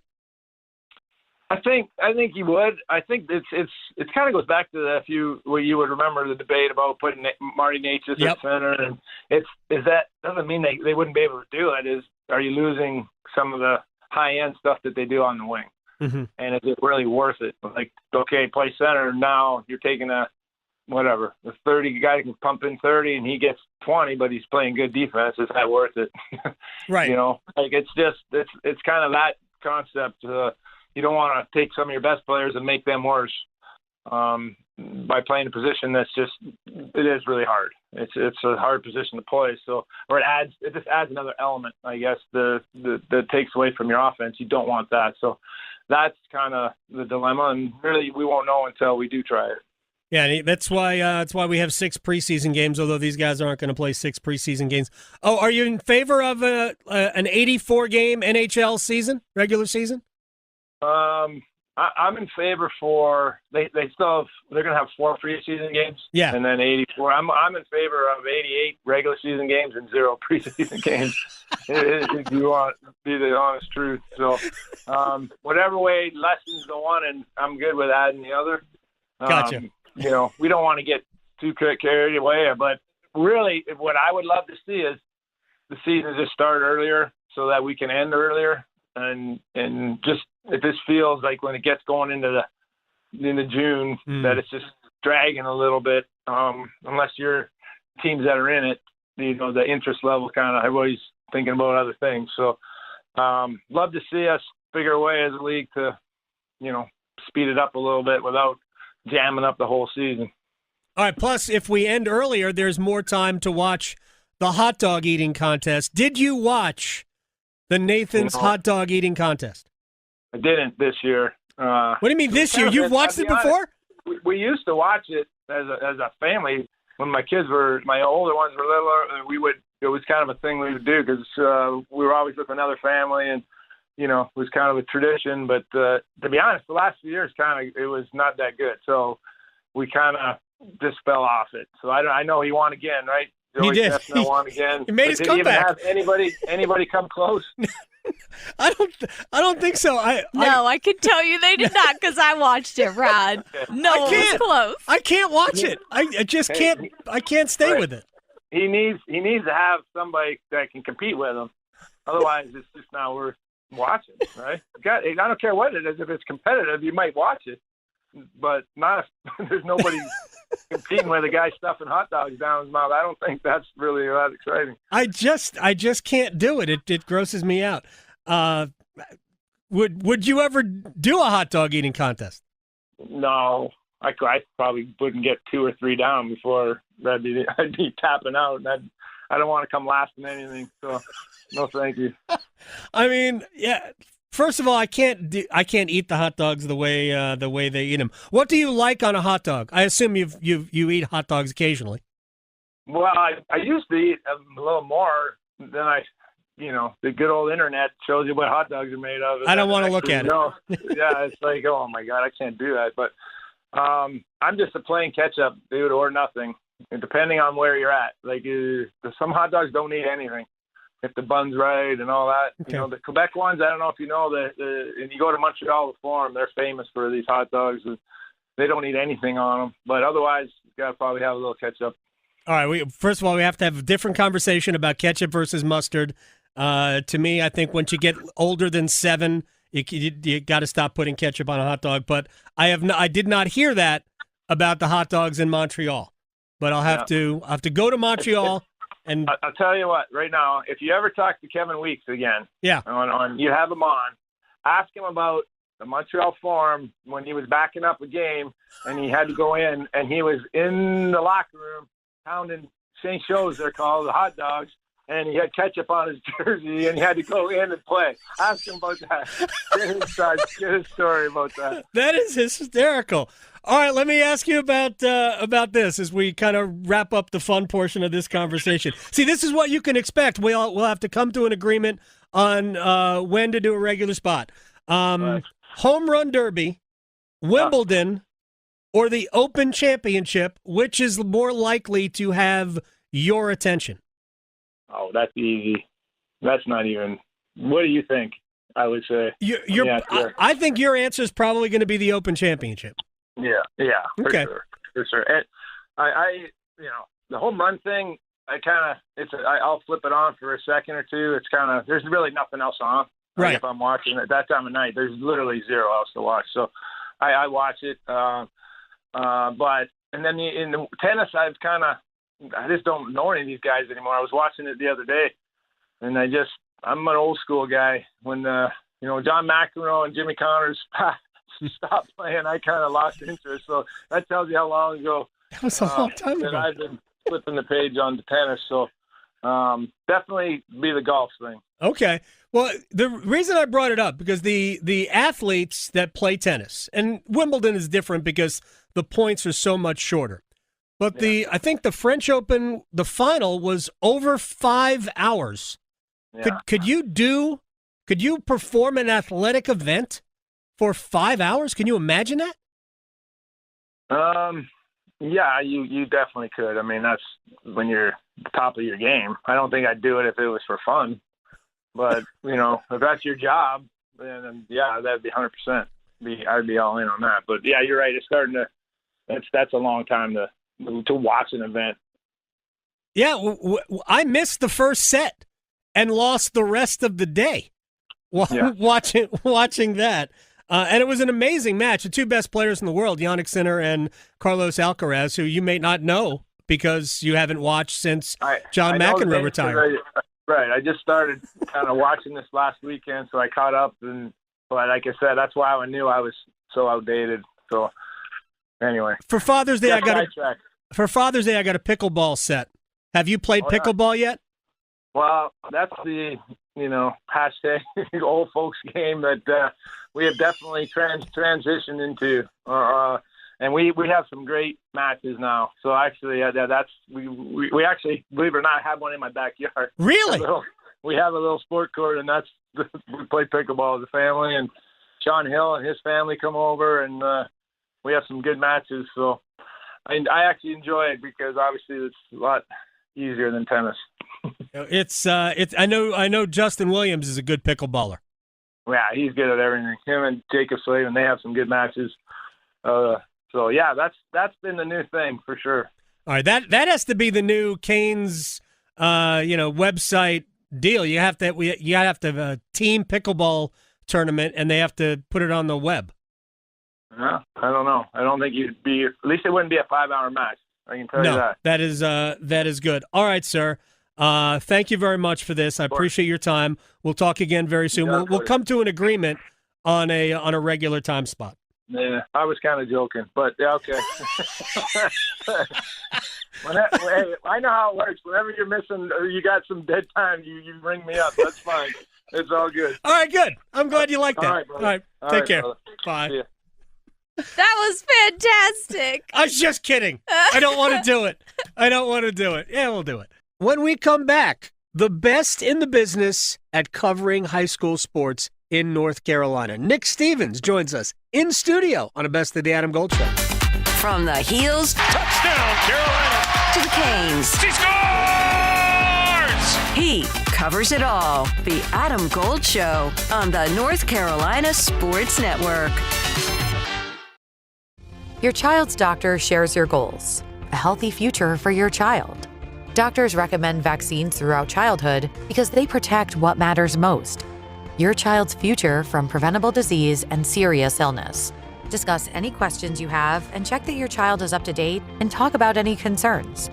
You're right to have questions. Get real answers. Start a conversation with your doctor today. Visit vaccinesforkids.nc.gov. Paid for by NCDHHS.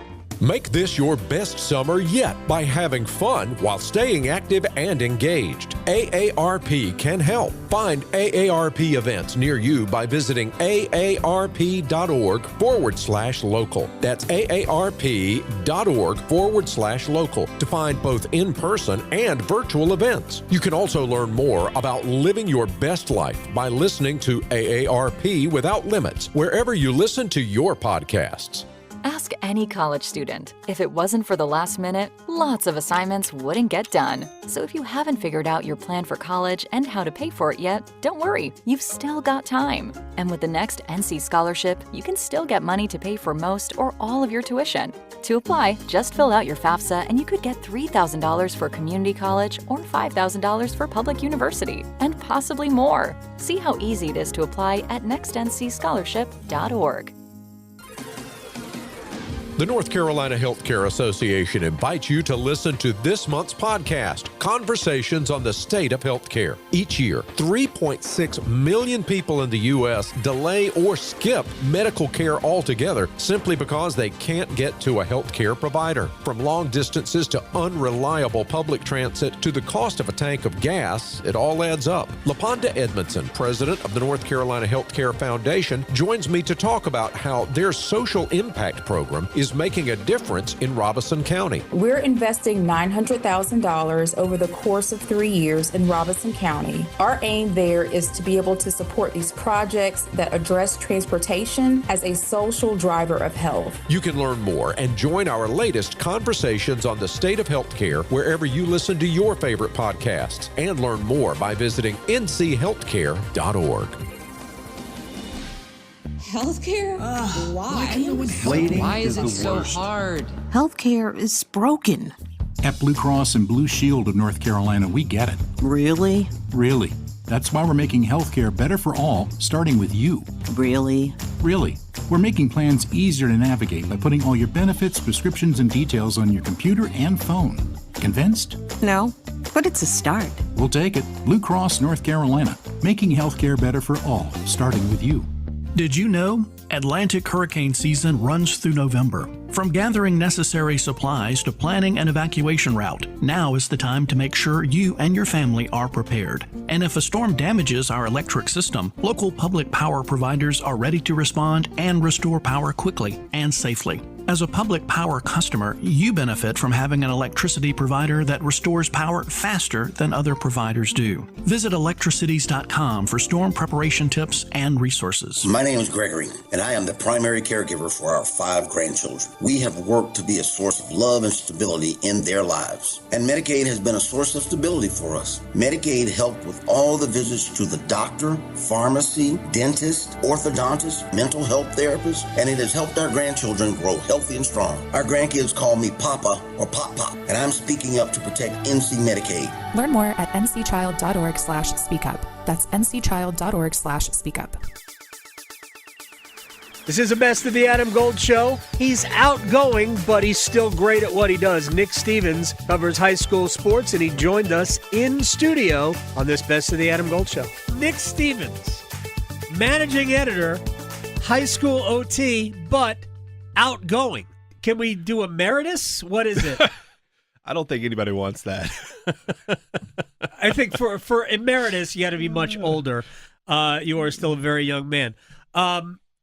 Since I don't know if it's fair or if it's it might not even be enough to say that you were the creative juice behind what is now high school OT, and without heaping unnecessary praise on you, Nick Stevens, there's a lot of attention being paid to high school sports, not only in the Triangle but across the state, and you have really helped take it to another level. So on behalf of whoever it is on behalf of, well done for all that you have put into this and have gotten out of it. Now, where are we with high school sports in the state of North Carolina? That is probably as open-ended and, fertile a question as you're going to get asked about it. But where are we?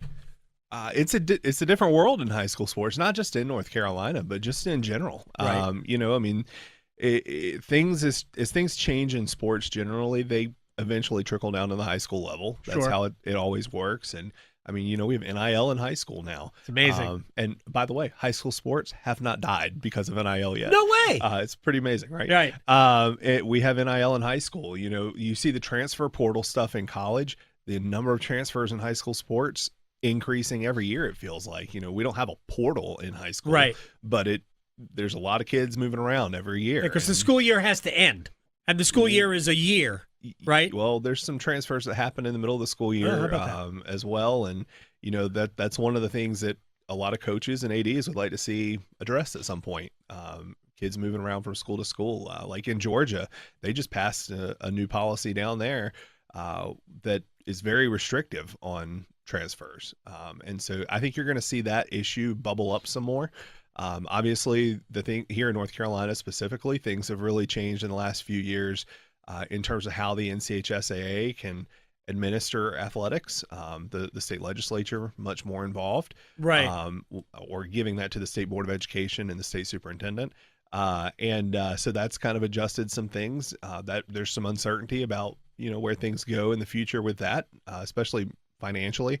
NCHSAA has been operating in the red for multiple years in a row now. So that's something to watch. But I do think I think we get really obsessed sometimes with all the things that are wrong or could go wrong, right. or and I think that's just human nature. But there's a lot of really good things happening in high school sports, and that's what I enjoy so much about them. Is no matter where you look, you can find something good. Right. And I think that's an important part of this, because yes, we play high school sports. We want kids to be able to go play on scholarship in college or make it to the Olympics or whatever. Most kids are not going to do right. that. And if that is all we're getting out of high school sports, we are failing. And there's so much more that happens in high school athletics, and the relationships people build, the things that kids learn that they're going to take with them when they go do jobs in the real world. There's so much more that comes along with high school sports than the NIL money or winning a scholarship to go play college sports. And that's the part that I think sometimes we lose track of.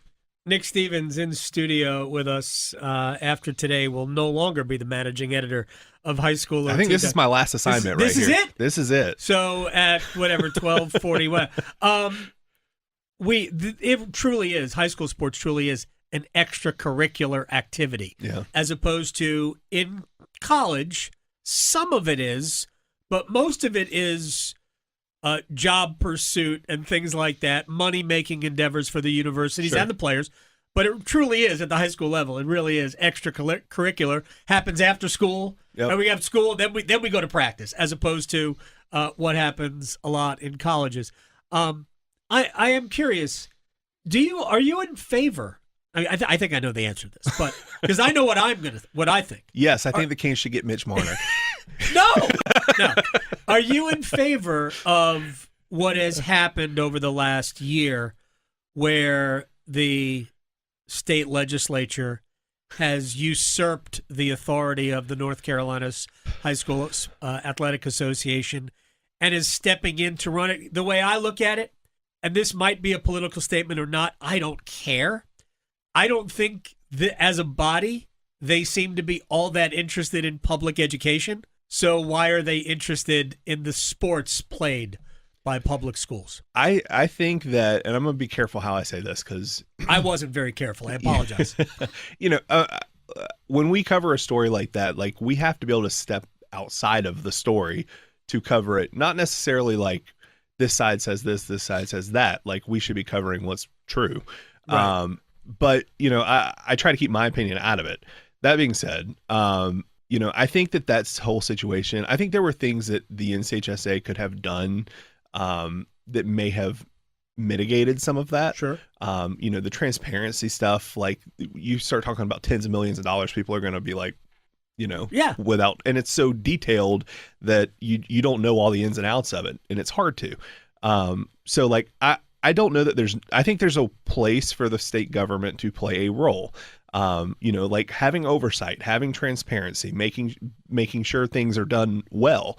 And the fact that the NCHSA has an endowment fund like it does or did, I think is evidence that they are running things well. Right. They're financially secure. I do think that it may have overstepped some. I think that limiting the NCHSA, like you can't have sponsorships, for example. I mean, that's absurd. Yeah. That's how they make their money. There's a lot of things I think that the state government has stepped over a line where those decisions would have been made best by people who are working at the school level, who are on that board of directors, who's made up of people who work at the school level, right. And the NCHSAA. They know all of that stuff, and I think that there's still room for that to get worked out in the future and maybe revisited, but we'll see. Nick Stevens, managing editor until like 7 minutes from now, highschoolot.com. There's a lot of room in between what the General Assembly has done and essentially streamlining or improving the way the North Carolina High School Athletic Association does business, rather than essentially neutering them to a certain extent. Where else? What does the NCHSAA? What do they do best? They do a lot of things really well. I mean, number one, the state championship experience that you get in North Carolina is amazing. Right. And I'm not talking about sounds like the NCAA. They do a good job of putting on championships. It's not just football either. Right. Like, there are some outstanding venues that they play. Some of the non-revenue, I hate that term, but non-revenue sports that they play those state championships in. Soccer was played at a good down in Matthews, the Mecklenburg County Sportsplex. That's they have a lot of great venues. They do a good job with that. They make it a really good experience for the kids. The Final Four in basketball that they started last year has been a really big hit. Playing all those games at one location, it's really upped the level, I think, for high school basketball in North Carolina. But they do a lot of other things too. They have a student services program, or had, I'm not sure if that's still in existence now with the state legislature, but they do stuff with like teaching kids leadership skills and doing like retreats with them. And they've done things in the past like making sure every single school has a working AED in the school, stuff that helps make high school sports better and safer for them. So they do a lot of really good stuff. Now anytime you're a governing body of anything, you're going to catch a lot of arrows. Sure. And there's things that, I don't necessarily agree with that they do, but that's just how it is. Do we have too many divisions? Right now, 4A? No, because we're with 8A? Yeah. I would have gone to 6 classifications. I think 8's too many. I think 4's not enough. I would have gone to 6, but they've gone to 8. And we'll see how it works. There's some, I won't say there's buyer's remorse yet, but there are some people who are like, what do we, maybe we shouldn't have done this. I think it's hard to say until we see how it plays out. And I wouldn't be surprised if in 2 or 4 years we see some proposals come forward that make some changes. Have they done a good enough job dealing with the growing number of charters? That's such a tough thing. No, I agree. And and I know they're a lightning rod. Yeah. Because I know I get complaints about it all the time, and I've made jokes about it. But schools like Cardinal Gibbons, right, that are privates, have they done a good enough job in terms of properly placing them where they belong in whatever classification they're in? I think it's important for people here to know this is an issue in every single state. No question about it. Everybody is trying to deal with right now. I grew up in New Jersey, and some of the best, football playing schools were Catholic schools. Right. And nobody has figured out the right way to fix it. I think right now their hands are tied based on what the schools have passed in terms of the new bylaw for the 8 classifications. They can only use their enrollment numbers for that, so they can't really do anything.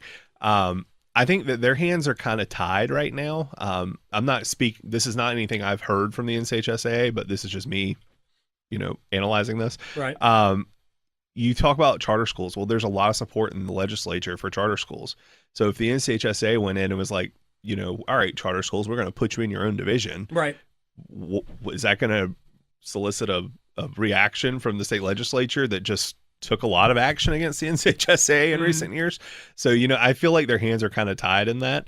And I do think that there's like some multipliers you could do to move some people up in classifications based on whether or not they're a charter or a private school or whatever. But I don't think there's a perfect answer that's just going to make everybody happy. Should we have promotion and relegation? Never mind. You don't have to answer that question. Nick Stevens, highschoolot.com, the man behind it. When we come back, we'll get to the National Football League with Ryan Wilson of CBS on this Best of the Adam Gold Show. Questioning goalie interference calls since day one. The Adam Gold Show on the North Carolina Sports Network. Adam Gold here from my friends at X Golf in Cary, North Carolina's premier indoor golf experience, and I have a great idea. Beat the summer heat and get your golf on at the same time. Grab your foursome, even a sixsome, and head over to the X Golf in McGregor Village Shopping Center. Take advantage of my special buy one, get one free deal. Buy an hour, get the second hour free. Just mention Gold and enjoy. Heck, it's already less expensive than your regular course, and it's not 100 degrees and humid. X Golf in Cary, the home of premier indoor golf in North Carolina. Hey, it's Adam Gold, and I know the hurricane season came to an end. Another year with a loss to Florida in the Eastern Conference Finals, 2 of the last 3. But it's been a great year, and it's going to be a great summer with all that cap room the Hurricanes have. We got a lot of stuff to talk about, from free agency to trades to the draft. We'll have player interviews, special sit-down with Rod Brind'Amour that he doesn't even know about yet. He'll do it, don't worry. Just stay tuned to the Canes Corner podcast on YouTube. Search Canes Corner and wherever you get your podcast. You've got rhythm, your heart's got rhythm. Then one day your rhythm's off, and you've got AFib, atrial fibrillation. The good news is you've also got an AFib center, where specialists in AFib have multiple treatment options for you. Want more good news? Most of them are minimally invasive. Learn more at wakemed.org. And what do you say you and your heart get the band back together? This is what breaking news on WREL sounds like. A teenager accused of murder in custody tonight. From the moments that matter. Let's take a look at those live pictures right now from Sky 5. When seconds count. Authorities say they are very concerned for the safety of the public. When your safety is the priority. Breaking news right now, a large fire in eastern Wake County. Hello, everyone, and thank you for joining us. Watch WREL News. Breaking news coverage you can count on. Struggling with high interest debt? You can pay it all off in days with Loan Pronto's Rapid Equity Loan. Hey, it's Dennis Cox. Get cash out now without touching your low-rate first mortgage. No appraisals, no waiting, no BS. The Rapid Equity Loan program at Loan Pronto is amazing. One Loan Pronto client just got $300,000 approved in under 24 hours. They paid off debt, renovated the kitchen, and cut their monthly expenses by $1,800. That's a huge turnaround. Loan Pronto, instant approvals, low rates, no hard credit pull up front. Listen, your home equity is yours. Use it. Get cash to consolidate your debt down to one easy low monthly payment. Call Loan Pronto now for a free instant appraisal for your home and see how much cash you can get today. Loan Pronto is A+ rated by the BBB and have nearly 2,500 5-star Google reviews. Their service is off the charts. Call now to start the conversation. 919-381-1760, loanpronto.com. 919-381-1760. Get debt relief now. loanpronto.com. Equal housing lender. NMLS 166171 on approved credit. NMLSconsumeraccess.org. At the V Foundation, V is for victory over cancer. V is for victory over giving up. Don't give up. Don't ever give up. Join our team in the fight against cancer at V.org. Progressive knows when you own a boat or RV, it's like you're automatically on vacation, even if you're actually a marriage counselor in the middle of couples therapy. But in your mind, you're camping in Acadia, puttering around Frenchman Bay. Your boat and RV are both protected. You're lobster drenched in butter and... Uh-oh, did your clients just notice you weren't listening? Quick, do the thing where you just repeat back exactly what they said, but as a question. They bought it. Now back to Maine, earning an automatic discount bundling your boat or RV with your home or auto. Progressive Casualty Insurance Company affiliates and other insurers. Not available in all states or situations. I'm attorney Brian Ritchie. Big truck accidents can cause life-changing injuries, and life-changing injuries deserve life-changing money. I know big truck wrecks, and I know how to fight those big insurance companies. If you've been hurt by a big truck, contact us at ritchielaw.com. I'm on top of it. Broadcasting live from the Lenovo Studios. WCMC HD1 Holly Springs. 99.9 The Fan. The Triangle Sports Leader. At the V Foundation, V is for victory over cancer. V is for victory over giving up. Don't give up. Don't ever give up. Join our team in the fight against cancer at V.org. It's the best of the Adam Gold Show extravaganza. I am Adam Gold. Happy holiday to you. I have no idea if it's a holiday or not, but we're not here. But we are here at the same time. Isn't that amazing? How about some NFL chat? Ryan Wilson, CBSSports.com. So I want to go back to the Paul Feinbaum clip as we bring in Ryan Wilson, CBSSports.com, with the First Pick podcast. And he covers the NFL like nobody's business. Ryan, first of all, thank you for joining us on a sweltering summer day here. And actually, I don't know if it's sweltering outside. I'm just assuming because it's July. But I want you to hear this from Paul Feinbaum, who said this coming out of SEC Media Day at the potential of a Nick Saban return to coaching. Here's this. I think he better be on the cut line of the playoffs at the minimum. But I want to go back to Nick Saban, if I could divert for a second, because that story came out of here yesterday from one of his former players. And I know a lot of people thought maybe he would go to LSU. Nick Saban's not going to LSU. But I got, Kevin, I don't know what you think about this, but I have the perfect job for Nick Saban. 45 minutes from his brand new home in Jupiter, go down to Miami, shake that system up. Unfortunately, the first thing he would have to do as the Dolphins coach, where he once coached, is get rid of Tua Tagovailoa, a quarterback who won him a national championship. But I think if he got Jim Harbaugh money, which he's certainly deserving, and maybe a little more, I think that's where people ought to look if Nick Saban ever resurfaced. What do you think? Nick Saban, not back to the Dolphins because that's kind of silly, but Nick Saban to the NFL. I'm glad you added the qualifier for the Dolphins. I was thinking the first time around it didn't work out, and there's a fun story I have to tell you about how my coworker Danny Cannell's dad's an orthopedic surgeon. He was the orthopedic surgeon for the Dolphins when Nick was trying to decide between Dante Culpepper and Drew Brees. And I just won't say where the finger now points, maybe wrongly, about why they settled on Dante as opposed to Drew. The other thing is, the other fun connection is my good buddy Rick Spielman was the GM in name only, he will tell you, for Saban down there until Saban fired him. So they're now back on the same page, and they're good with each other. But I think you're right. Silly might be the best way to describe going to the NFL, South Florida for Nick Saban. But the other thing, and I suppose college is becoming more like the NFL with the NIL money and players leaving after every season for better deals, and I understand all that part of it.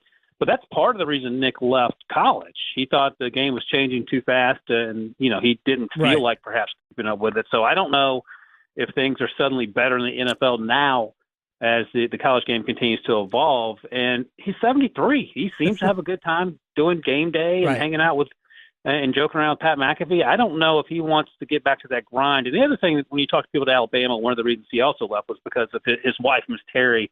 And I think maybe she wasn't of full health then. Maybe she's great now. Hope she is. But I would imagine that would also play a factor in determining whether he's going to go back to an 80-hour-a-week job as a 73-year-old. Ryan Wilson, CBS Sports, is joining us here on the Adam Gold Show at Ryan Wilson CBS on Twitter. Here's the other thing. I went hard in the paint on it, but it's okay. I think that Nick Saban could come to the NFL and be a good coach. I mean, fine.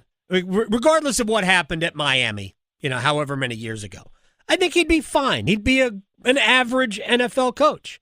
But why would I pay whatever it is, $15 million a year for average? And to me, that there's more coaching, more X and O complications dealing with the best players in the world against the other best players in the world at the NFL level, that I just don't. I think that the two sports are different. Two games are different. The sport is the same, but the games are entirely different as they are played. and that like the difference between Andy Reid and Nick Saban in coaching is vast, in my opinion anyway. And I think that's same about the NBA versus college basketball.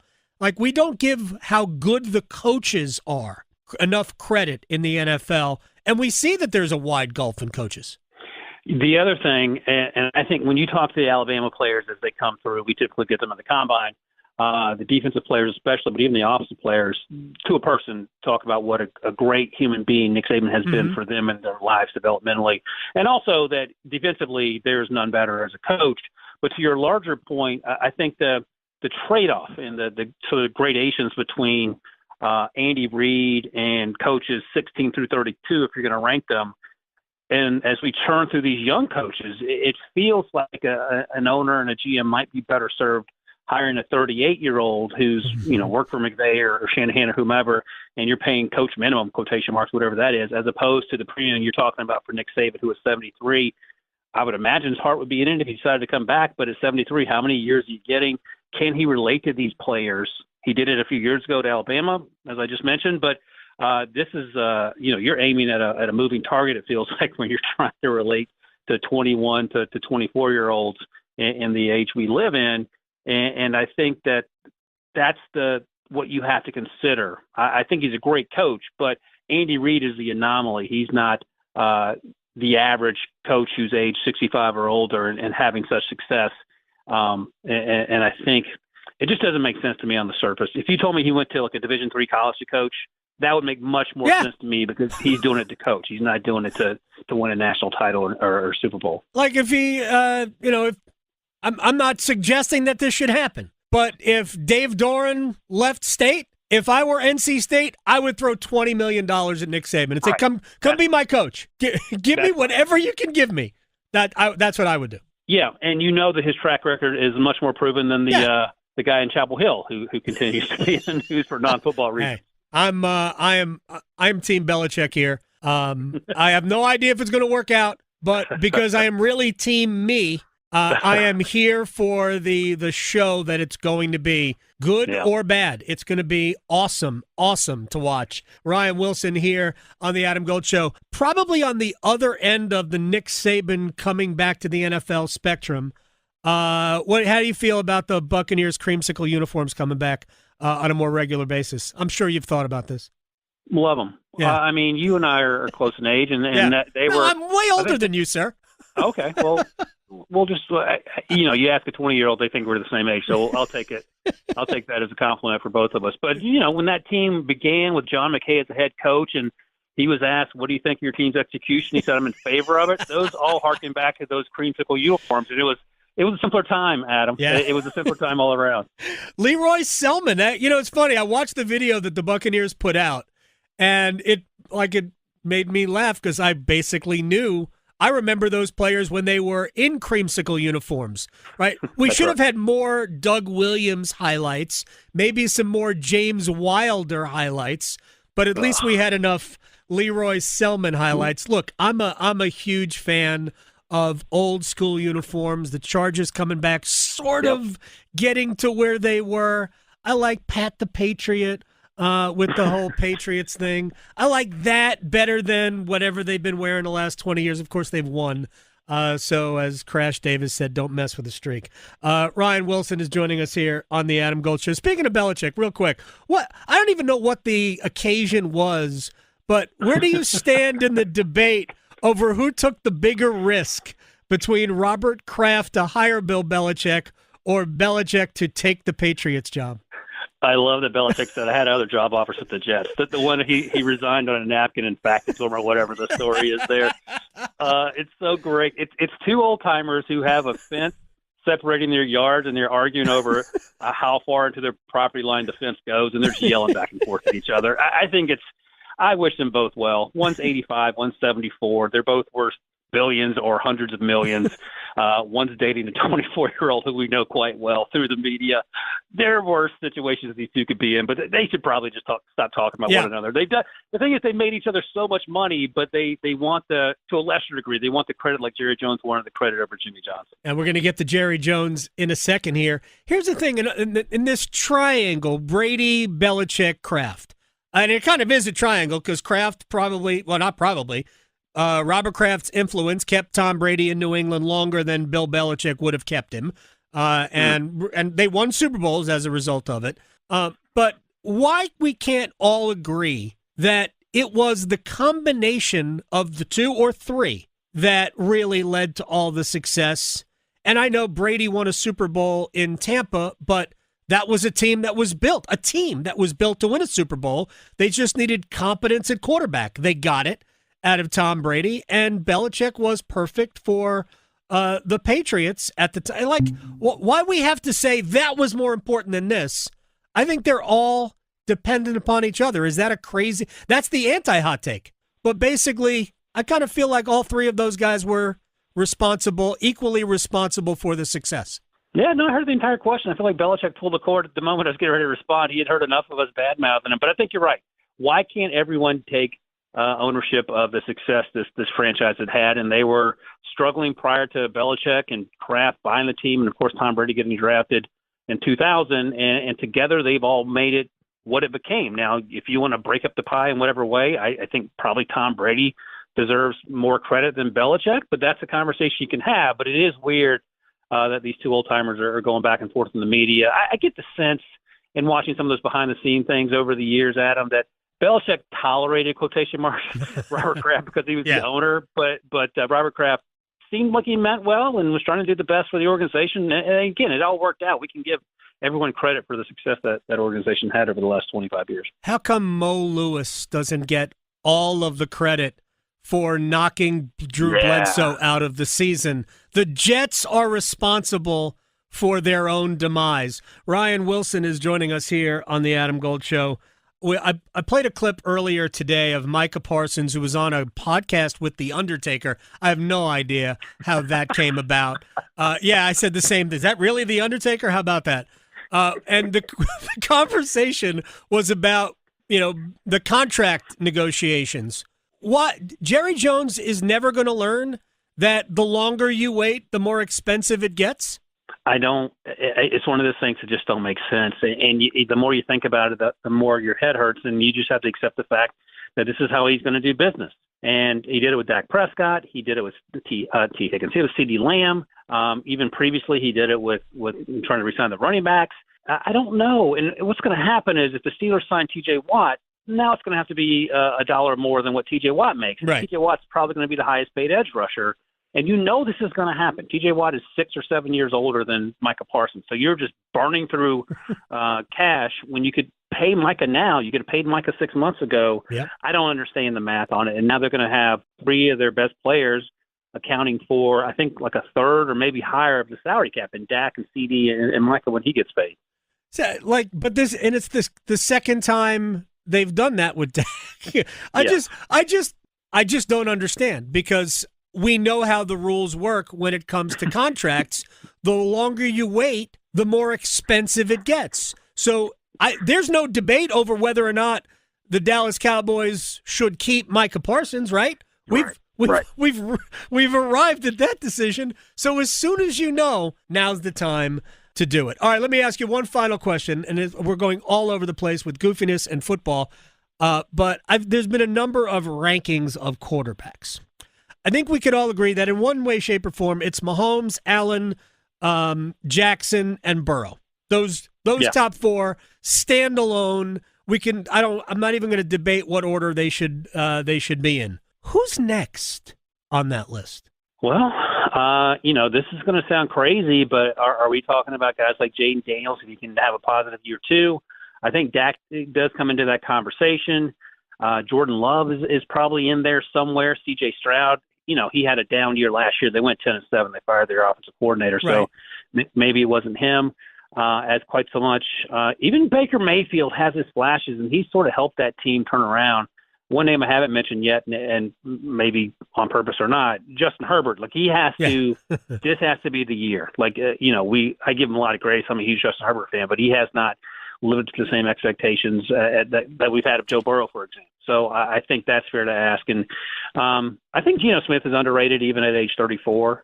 He's probably maybe the I didn't tier expect after. Geno Smith to be mentioned here. That's interesting. I would probably put them in tier 1.5 to tier 2.5 to tier 3, not tier 2 below the 5 names you mentioned there.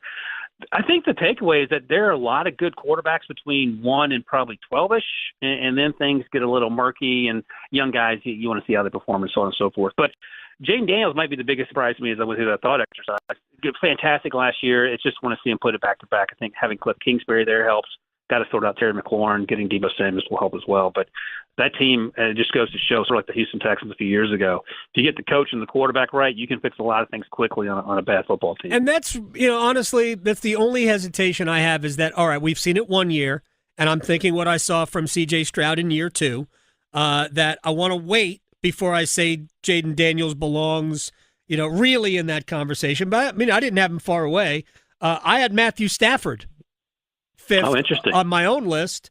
And I think that Jalen Hurts, he's not exactly what we expect necessarily from quarterbacks, just drop back and sling it all over the field all game long. But I don't know, the guy's pretty effective.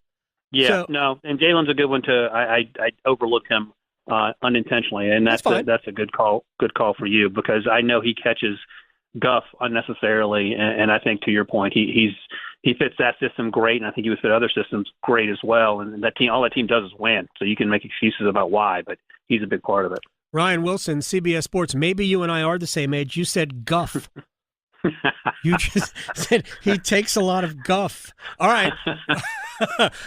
Thank you so much, man. I appreciate your time. Enjoy the rest of your summer. I'll hit you soon. Thank you, Adam. Good talking to you, brother. You got it. Ryan Wilson here on the Adam Gold Show. When we come back, we'll get to college football with Andy Staples of On3. He'll join us next. Going beyond the box scores. Adam Gold on the North Carolina Sports Network. Listen every afternoon for The Drive with Tim Donnelly. Panthers training camp is almost here, and it's finally time, Panthers fans. Go all out to win. The years prior to this, it's about draft picks. It's about playing the younger guys, making sure they get their experience, maybe even above winning games. But this year, all of that changes. Dave Canales, Bryce Young, it's time to win. The Drive with Tim Donnelly, 3 to 6 on 99.9 The Fan. That's the sound of a Mountain Dew. And that's you enjoying its refreshing citrus kick. That's a cool breeze suddenly whistling through your hair. Whoa! That's you realizing you're now on a mountain. This is epic! That's you stating the obvious. Mountain Dew! Do the Dew. Hurry into Family Fare and get 2 20-ounce bottles of ice-cold Mountain Dew for just $4.29. Family Fare, first in thirst. This is the story of the one. As a lineman, he does whatever it takes to keep the power on in his community. And he wants a partner like Grainger who does the same. Grainger offers the professional-grade products he needs, from voltage detectors to harnesses to hard hats, plus fast, dependable delivery, so he can rise to every challenge. Call 1-800-GRAINGER, click Grainger.com, or just stop by.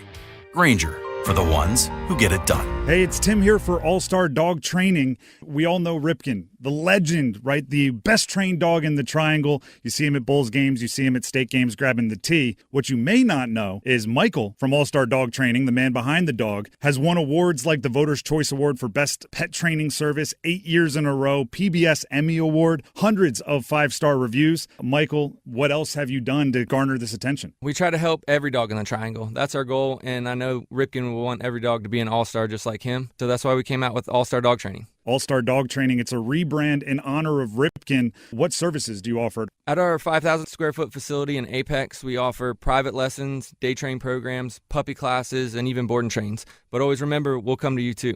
And it's the same training that not only helped Ripken be such a well-trained legend, but also his full-blooded brother, Champ, who's taken over? Champ will be there this season for the Durham Bulls. Same All-Star team, new All-Star name. Check them out at allstardogtraining.com. Here's Brandon with Parkway Sleep Centers. Tired of waiting for a sleep treatment? At other sleep centers, it can take 6 to 8 months just to get an appointment and cost you thousands more. Not Parkway Sleep Health Centers. We schedule you within weeks and we'll save you money too. We have over 20 years of experience serving the Triangle. Let our expert team help you sleep better sooner. End your sleep problems. Live your best life. Experience the Parkway Sleep difference. Visit parkwaysleep.com and start your journey to better sleep today. Parkway Sleep Health Centers. Sound sleep, sound health. This just in. Hot off the bench press. Planet Fitness has expanded strength equipment. Save $28 or more when you join today. We're raising the bar with these benches, and our hack squat will have you actually looking forward to leg day. Plus, we're still repping all the best-in-class equipment we've always had. There's no better time to get stronger. So join Planet Fitness today and save. Just $1 down, $15 a month. Offer ends July 31st. See Home Club for details. O'Reilly! Check engine, ABS, or maintenance light on? Take the guesswork out of your warning lights with O'Reilly Veriscan. The service is free and provides a report with solutions verified by ASE certified master technicians. And if you need help, we could recommend a shop for you. Ask for O'Reilly Veriscan today. O'Reilly Auto Parts. It's the Best of the Adam Gold Show. I am Adam Gold. Still a lot to come on this program. College basketball in a little bit. But right now, a little college football talk with Andy Staples of On 3. 2 weeks from today, we will originate this show from, I believe it's the Hilton in Uptown Charlotte, ACC Media Day, where we will get the 3 Triangle schools, plus Clemson, plus Virginia Tech, plus Boston College. They're still in the league. Right? They're not going to get as much money, but that's all right. Boston College is still doing better than Boston College would have done otherwise.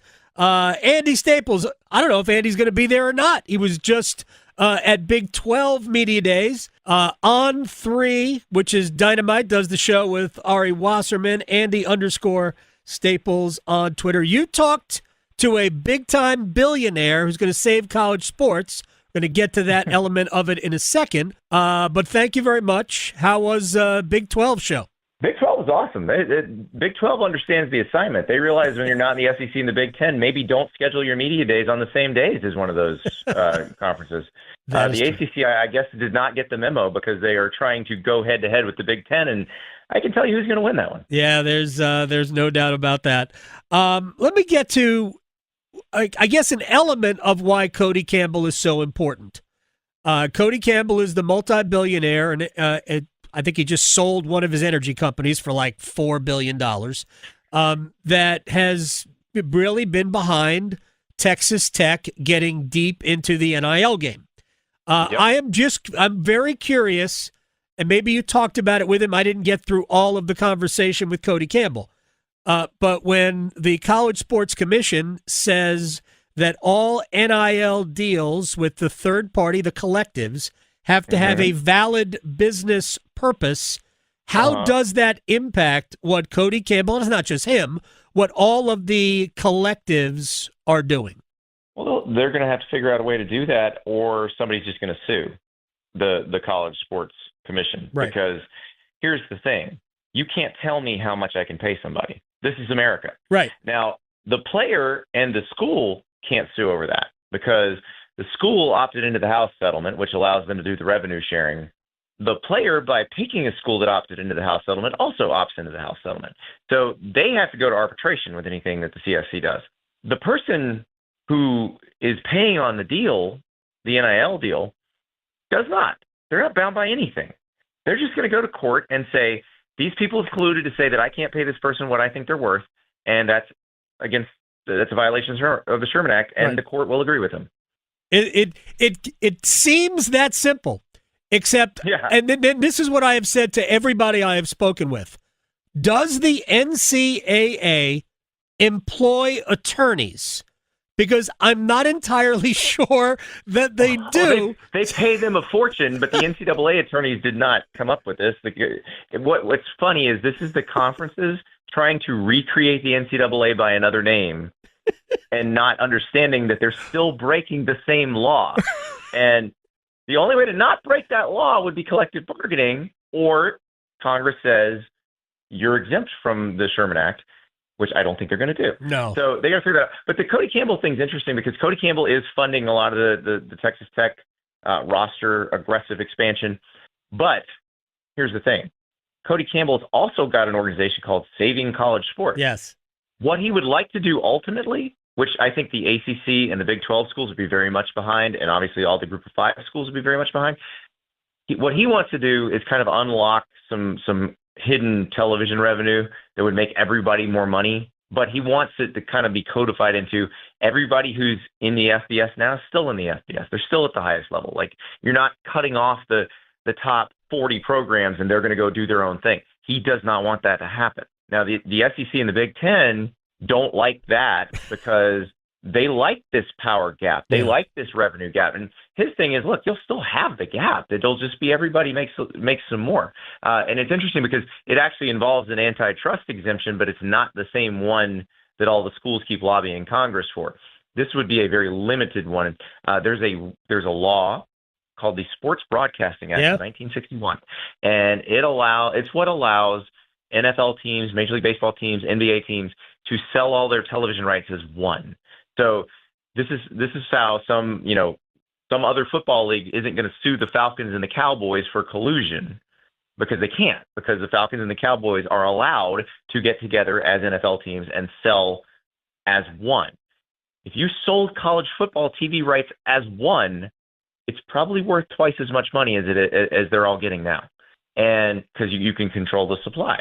And that's what they're trying to accomplish on that. And now it's interesting because Cody Campbell has the ear of Donald Trump. Yeah. And so that's if Donald Trump does jump in on college sports, Cody Campbell's the person he's going to listen to.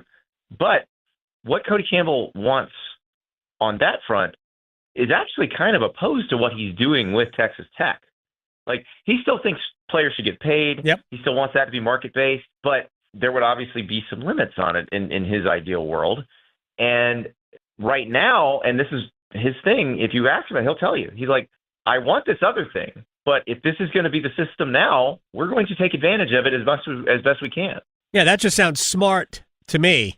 You play by the rules that are in front of you. And again, I think the referees in this case with the College Sports Commission, I look at this and I absolutely laugh.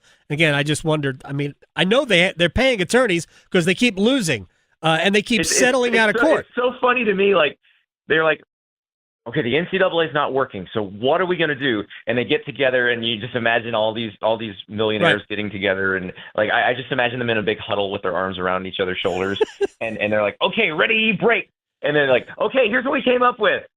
NCAA again. Same thing. When back years ago, when the movement, we're going to abolish the NCAA, we're going to pull out, we're going to do our own thing. I'm like, it's going to be the same thing. It's just going to be with fewer schools. It's going to be the same thing. Andy Staples from On3 is joining us here on the Adam Gold Show. All right, so you say that pooling all revenue. When you say hidden TV revenue, I mean, is there really a lot of? I mean, there's a lot of revenue being thrown around with the SEC and the Big Ten. And even look, the ACC just distributed $50 million to each member institution. So even the ACC with 18 schools, although some of those schools are not getting anything, the ACC still generating a lot of revenue too. Is there more revenue to be thrown around? Yeah. The NFL makes $10 billion a year in television revenue, and they don't. So that's, I have to say, 5 times as much as college football. They don't have 5 times the viewers as college football. They make more per dollar because they can control the supply, or more per viewer because they can control the supply. And college football, they can't portion it out, because if you're the SEC, you can only ask for so much money from ESPN, because when the Big Ten deal comes up next, ESPN be like, well, the SEC, you're too expensive, so we're just going to buy the Big Ten instead. And so they can pit them against one another.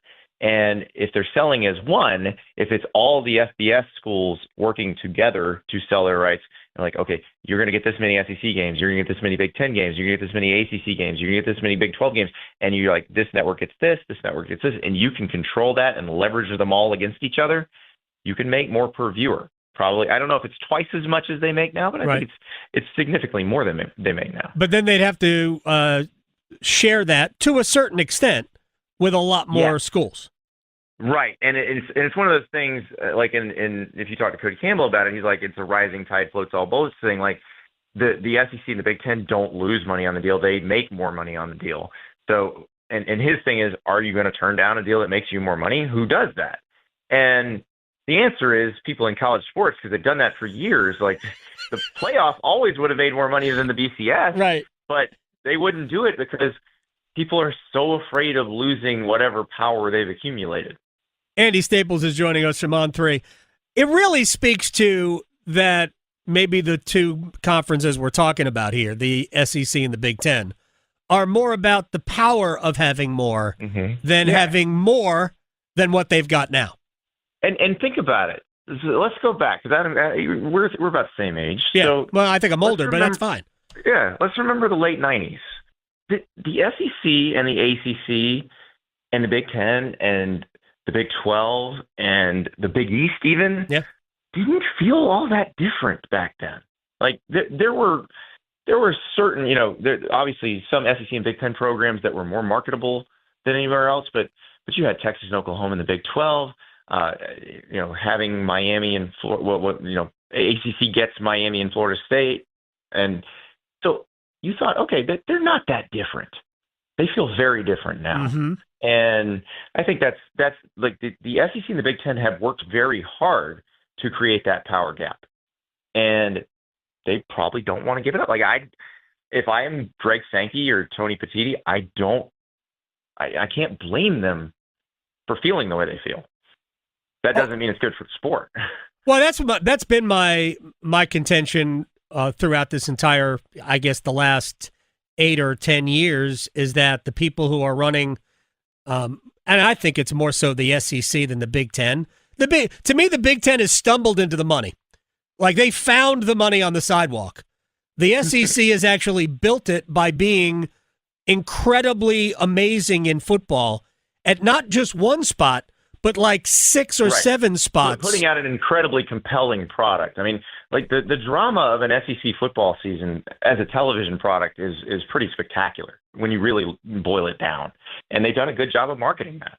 I think Big Ten's interesting because it's the size of Starbucks, but it's run like a mom and pop coffee shop, and they can't quite figure out how to do it. And Tony Petitti's supposed to be the guy who brings it into the corporate era. And he's trying, but he's doing it as a former TV exec, and all you're getting now is he and Greg Sankey can't seem to agree on what the playoffs look like. So it is really, really messy right now. Probably about as messy as it's been. Yeah, a ton of things I want to talk about. Let's just close on the playoff with Andy Staples from On3 Sports at Andy_Staples.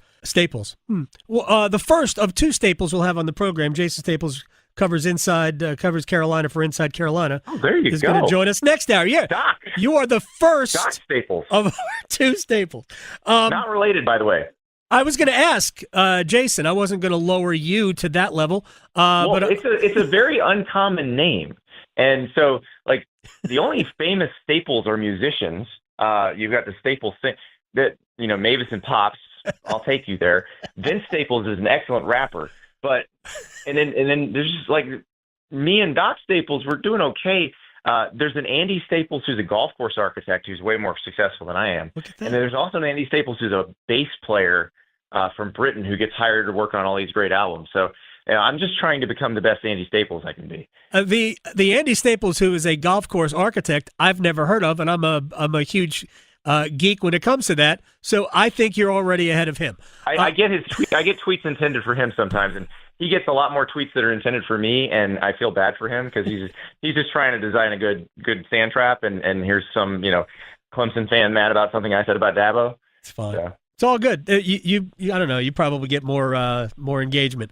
So let me get to the playoff because it does speak to the power element, and I think the SEC has realized their position versus the Big Ten when it comes to whether they 4-4-2. That's to me dumb. But the SEC is like, well, let's just set our conference champions and have the last 11 be at large, assuming that we're going to 16. And if I were the SEC, this is what I would be for, because I'm confident that I'll get minimum of 4 each year, even though they only got 3 and the Big Ten got 4 last year in the 12-team field. But the SEC will almost always get more teams than everybody else. But the Big Ten wants the guarantee, and that to me says a little bit about insecurity. Yeah, and it's interesting because that predates this commissioner. Kevin Warren wanted that when they were designing the 12-team field, and they said, this is when the Pac-12 still existed, so you're going to have 6 automatic bids, because 5 power conferences and 1 group of 5. Kevin Warren wanted it delineated that these are the conferences that will get automatic bids, that the SEC, Big Ten, ACC, Big 12, and Pac-12 would get automatic bids. And Greg Sankey and Bob Bowlesby, who has been the Big 12 commissioner, were like, why would we do that? That's just going to get us sued. Like, why would we put that in writing? Like, our champ's going to get in anyway. We don't need to do that. And so the Big Ten definitely wants the certainty. And a lot of it is because Tony Petitti wants to create these end-of-season games where instead of a conference championship game, you have these playoff play-in games. So, like, for the Big Ten and the SEC, his vision is they're 1 and 2, they're in the playoff. They're done. So you finish number 1 or number 2 in the Big Ten and the SEC. Game 12, your season's over. Now just get ready to go to the playoff. You then have number 3 play number 6 and number 4 play number 5 on what used to be championship weekend. And the winners of those advance into the bracket. And, I mean, those would be compelling games, but think about how long it just took me to explain that. Well, I'm patient. Growing the sport that way. I'm very patient. I think that it would actually damage college football as a whole. People will be like, it's so stupid. Why is there not a conference championship game? Right. Look, and schools make a fair amount of money off their conference championship games. Look, I get, Brett Bielema talking about, we'll discuss what the SEC wants when they go to 9 conference games. I frankly don't see the difference between 8 and 9. Will go to 9 if there were automatic bids, and that's what some of the SEC ADs said. If the Big Ten gets it once, SEC's fine with going to 9 because it doesn't matter, right? But if it's 5-11 or 16-0 or whatever it is, then they'll probably stay at 8. And this is what I asked the Big Ten people, because and Brett Bielema would be a great person to ask this of. Which SEC team would you trade your 9-game schedule for? Their 8-game schedule. Right. The answer is Missouri. That's the only one you would.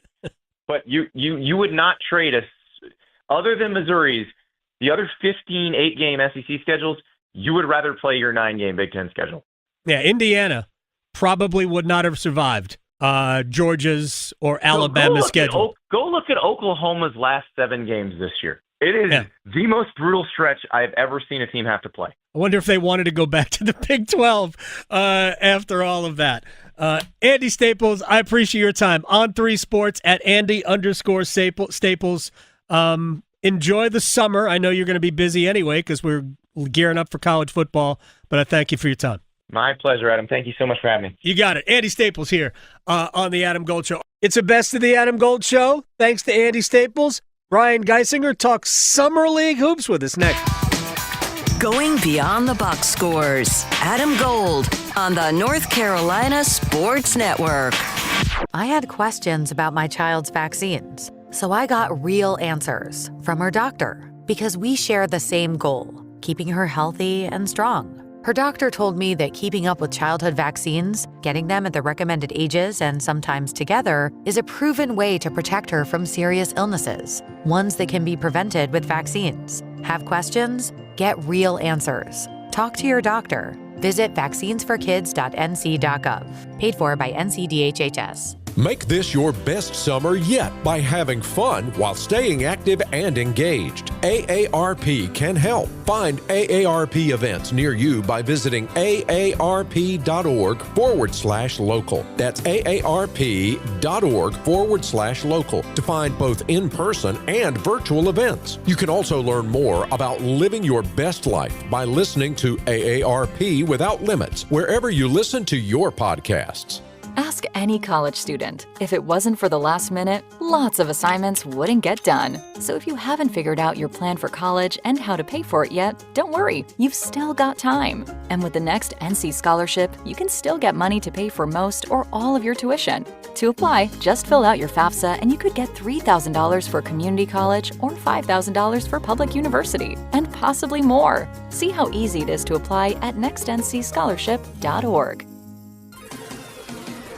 The North Carolina Healthcare Association invites you to listen to this month's podcast, Conversations on the State of Healthcare. Each year, 3.6 million people in the U.S. delay or skip medical care altogether simply because they can't get to a healthcare provider. From long distances to unreliable public transit to the cost of a tank of gas, it all adds up. LaPonda Edmondson, president of the North Carolina Healthcare Foundation, joins me to talk about how their social impact program is making a difference in Robeson County. We're investing $900,000 over the course of 3 years in Robeson County. Our aim there is to be able to support these projects that address transportation as a social driver of health. You can learn more and join our latest Conversations on the State of Healthcare wherever you listen to your favorite podcasts, and learn more by visiting nchealthcare.org. Healthcare? Why? Why is it so hard? Healthcare is broken. At Blue Cross and Blue Shield of North Carolina, we get it. Really? Really. That's why we're making healthcare better for all, starting with you. Really? Really. We're making plans easier to navigate by putting all your benefits, prescriptions, and details on your computer and phone. Convinced? No, but it's a start. We'll take it. Blue Cross North Carolina, making healthcare better for all, starting with you.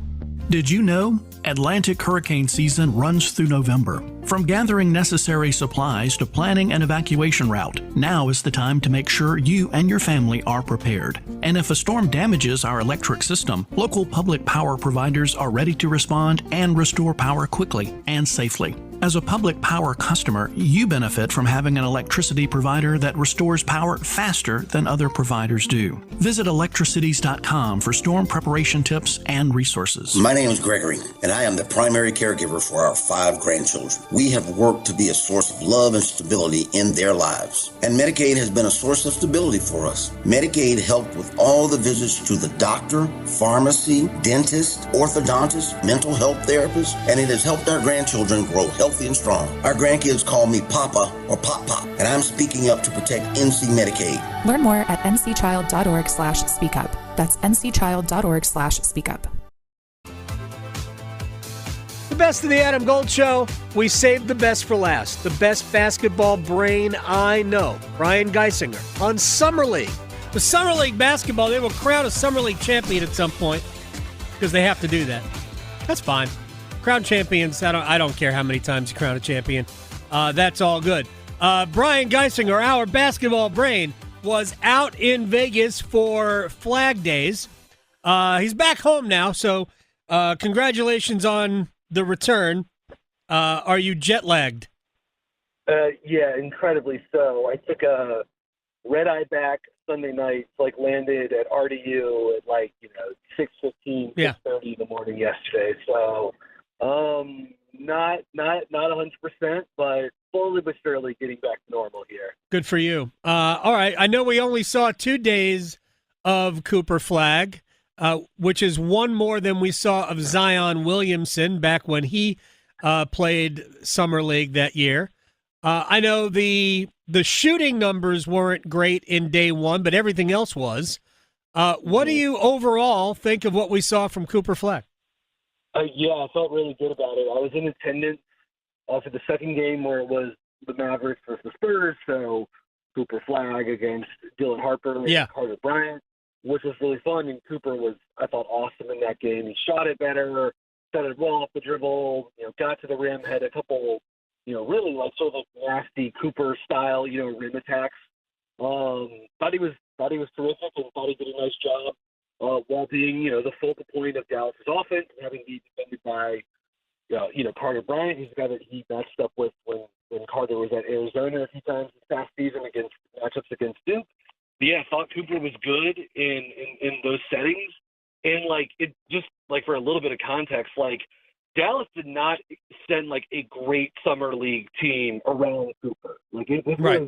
It was Cooper Flagg and Ryan Nembhard, who was a good college point guard, Andrew Nembhard's younger brother, and that was it. I mean, it really was a lot of sort of G League type guys, kind of quad A NBA players, and so it was Cooper against the world, and I thought he played pretty well against a young but obviously talented Spurs team. So I don't know. It's good that Cooper had that game, and I'm not surprised that he was shutting it down, after two. But obviously he's sticking around out there. I mean, he was on the bench last night when the Mavericks played, Con Knipple and in the Charlotte Hornets. So he's been watching, going up and showing up for his old former teammates. But in terms of production, I thought he looked good and checked the box. What do you anticipate? Brian Geisinger is joining us here, 24/7 Sports Hour Basketball Brain. What do you anticipate his rookie season will be like? I think he's going to be really good. I think the Mavs team is a little hard to figure right now because they've got a lot of good veteran players, and there's this sort of notion that Kyrie will come back at some point, and they're a team that can be a threat in the Western Conference. But there's no ETA on Kyrie, and there's not a ton of playmaking in the backcourt. I kind of thought at some point maybe the Mavs would trade Gafford or someone else to try to get another guard creator. So I think Cooper's going to have a lot on his plate in terms of initiating the offense. I think Anthony Davis from the 4 spot will have some of that on his plate too. And I mean, that could be kind of tough, at times, just given the sort of lack of secondary creation and spot up shooting on the roster. But Cooper's really, really good. I mean, I think he's going to immediately be productive and successful. He makes we talked about this stuff, every week since October, but the processing speed, the passing vision, the timing, the footwork, the competition level, the motor, he's like a 10 out of 10 in all of those things that I just mentioned. And he's, a 7 or an 8 out of 10 in a lot of other stuff too. So I think he'll shoot it pretty well. I think he'll have some monster games. I think there will be nights where the teams can kind of key in on him a little bit. But I think defensively he's going to be impactful. He'll be great on the glass, and he'll be a really nice offensive rookie. Assuming good health, I think he's going to have a phenomenal rookie season. All right, Brian Geisinger is joining us here. You mentioned that he was on the bench watching while Con Knipple, 2 former teammates, Cassian James as well. What have you seen from Con? I know the Hornets have high expectations for him. What have you seen from him so far in Summer League? Yeah, and no Sion last night. He's dealing with a bit of a hip injury that he was injured in during the game 2 over the weekend when I was there when they played the Sixers. But I think Con, the first game against Utah was a little rough offensively. I think his passing and his defense was pretty good in that game. And then I think last night, I don't know if he's probably the highlights or watched some of the game or whatever. I thought Con got off to a slow start offensively, but then he was phenomenal start to finish on defense. He had some really good defensive possessions. And then I thought offensively in the second half, he was phenomenal. It was this sort of diverse, efficient skill set that we saw all season from Con. He scored out of the pick and roll. He scored in isolation. He was a nice playmaker on the pick and roll. He hit threes off the catch. He was just terrific. And so outstanding, two-way performance from Con. It was very, very encouraging. They're set up to play San Antonio on Thursday in their next game. I'll be curious to see if Con is playing in that game, or if they sort of look at it as he's dealing with this ankle injury that held him out against Philadelphia. Who knows? Maybe because they got a good performance, they'll just sort of shut him down. But if we know it's Summer League, they should go for the championship. And if they do that, Con would obviously be a huge driver of success. So it sounds to me, Brian, that you described the way Con Knipple started his Duke career, where it was when they were playing against legitimate, talent, not the armies of the world, whoever they played early, initially there was struggles to, find open looks and get to his spots. But once he acclimated, he got it. I have huge respect for Knipple's game. I think he's going to be a really good pro for a long time. Yeah, I do too. And look, it was good too because I think after one stupid Summer League game, some of the outlandish overreaction from whether it was Hornets fans or just NBA fans or people following along online was just it was too much. But that there was some noise popping up around it, and then. Trey Johnson, who fell to the shooting guard from Texas, who fell to Washington at 6 in the draft. It was a nice pick for the Wizards. he's played very well for Washington. And so I just think there were some – and look, I think both those guys, I think they were like – those were two of the top 3 shooters in the draft, along with Kobe Brea out of Kentucky, who has had a nice summer league with the Phoenix Suns. But I think you could just see sort of like some of the flames starting to like jump up, way too early, obviously, after like 2 to 3 summer league games. But you could just sort of see it happening a little bit. So, look, you got to take summer league results and performance with a bit of a grain of salt. But it was very encouraging to see Khan play like that. That's what I expect him to look like, and I expect him to be a productive and efficient two-way player for a long, long time for the Hornets. Let me just clear up the Duke before we move to UNC. Come on, Malawach with Phoenix and Tyrese Proctor, who's with the Cavaliers. Yeah, I mean, I thought I thought he looked pretty good in summer league. I saw him against Washington. It was fun seeing him go up against Alex Sarr, the number 2 pick in the draft last year. Did a nice block on Alex Sarr. So, look, I'll be curious to see what Kaman's role looks like with Phoenix this year. Like, they've got a couple like veteran centers, in theory ahead of him. Mark Williams, maybe Nick Richards. They have Oso Ighodaro, who's a second-year like center / power forward, but he can't really shoot, so he's got to kind of play the 5. So it's kind of a crowded like center room. So, but long term, I mean, whether Kaman plays a lot or a little bit this year, he's going to be a phenomenal, two-way center for a long time. I've not seen much of Tyrese with the Cavs, but I think ultimately, like, if he's able to shoot it, Tyrese, with his competition, his processing, and his three-point shooting, has a chance to, crack a rotation. It's just going to be tough because Cleveland's backcourt is obviously, for next season, it will be tough because you've got Darius Garland, you've got Donovan Mitchell, you've got Lonzo Ball, who the Bulls for some reason gave away for basically nothing. So, like, there's not a ton of like available guard minutes there, even with Ty Jerome exiting. Brian Geisinger is joining us here on the Adam Gold Show. All right, a couple of guys from UNC. Let's start with Drake Powell, who surprised everybody by being by a guy who I don't know if he flew up draft boards or not, but he certainly made a mark. I think he was voted as the best on-ball defender at the NBA Scouting Combine. How did he look? And then we'll get to R.J. Davis. Yeah, unfortunately, the one Nets game that I went to, which was against Washington on Sunday, was a really fun game because the Wizards have a lot of cool prospects, and so does Brooklyn. But Drake was one of 4 of their draft picks played. In the 5th one, Drake Powell did not play, which was kind of a bummer. I did get to see the Drew Timme show, which was a fun experience for the Nets, but no Drake Powell. I mean, look, the Nets had a very strange draft. They used 5 picks. Yeah. Like, it's pretty rare that a team uses 5 picks like that, and there was just a lot of sort of like positional or sort of like skill overlap.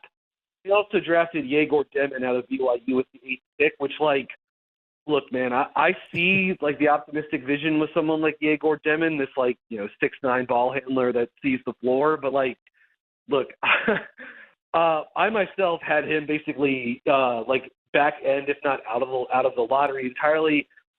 You could talk to some NBA personnel people, which I did while I was in Vegas, and there's some people that are going to have that would have had a second round grade on him as a pick, and that the Nets used with number 8. So I think Drake Powell has a chance to be a good NBA player because he's a super athlete. He's super competitive. He's an outstanding defender.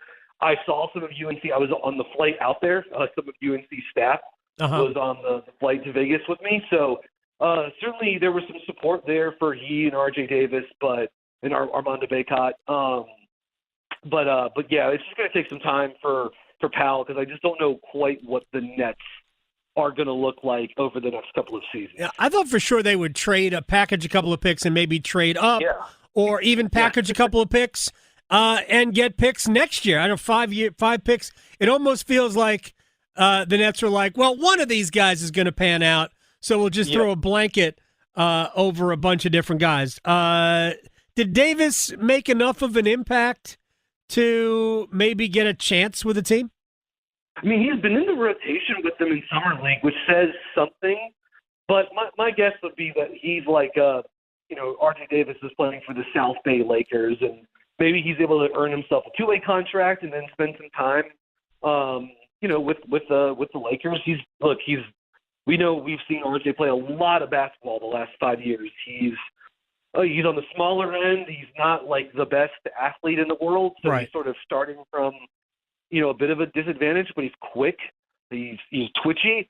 And he's also like an unbelievable shooter, and off the catch and off the dribble. So there's an avenue for him. It's just hard. And the Lakers are also like a very veteran, top-heavy team. Now that means they can also it can be beneficial for a team like that to have cheaper young players who can sort of come in and fill gaps or play next to Luka or LeBron if he continues to be in LA with the Lakers. We'll see, I guess. So I don't know. It's going to be a long road for RJ, but I would just say his competitiveness, his leadership, and really that jump shot of his, maybe that's a ticket for him. But it's going to be tough. Well, Brian Geisinger, you're the man. I appreciate your time, my friend. I will talk to you very soon. Yeah, anytime. You guys have a nice day. By the way, get the Substack. All the stuff, breaking down everything. Split the action on Substack at bgeis_bird. Follow him on Twitter. You'll learn more about the game than maybe you ever expected. And that'll do it for us. We're out of here. We'll see you tomorrow with a normal program. Rusty Helzer is responsible for this. I thank him for everything. And we'll see you tomorrow on the Adam Gold Show. Going beyond the box scores. Adam Gold on the North Carolina Sports Network. Join 99.9 The Fan live from Charlotte this week as we bring you the stories from ACC football kickoff. Touchdown, Carolina!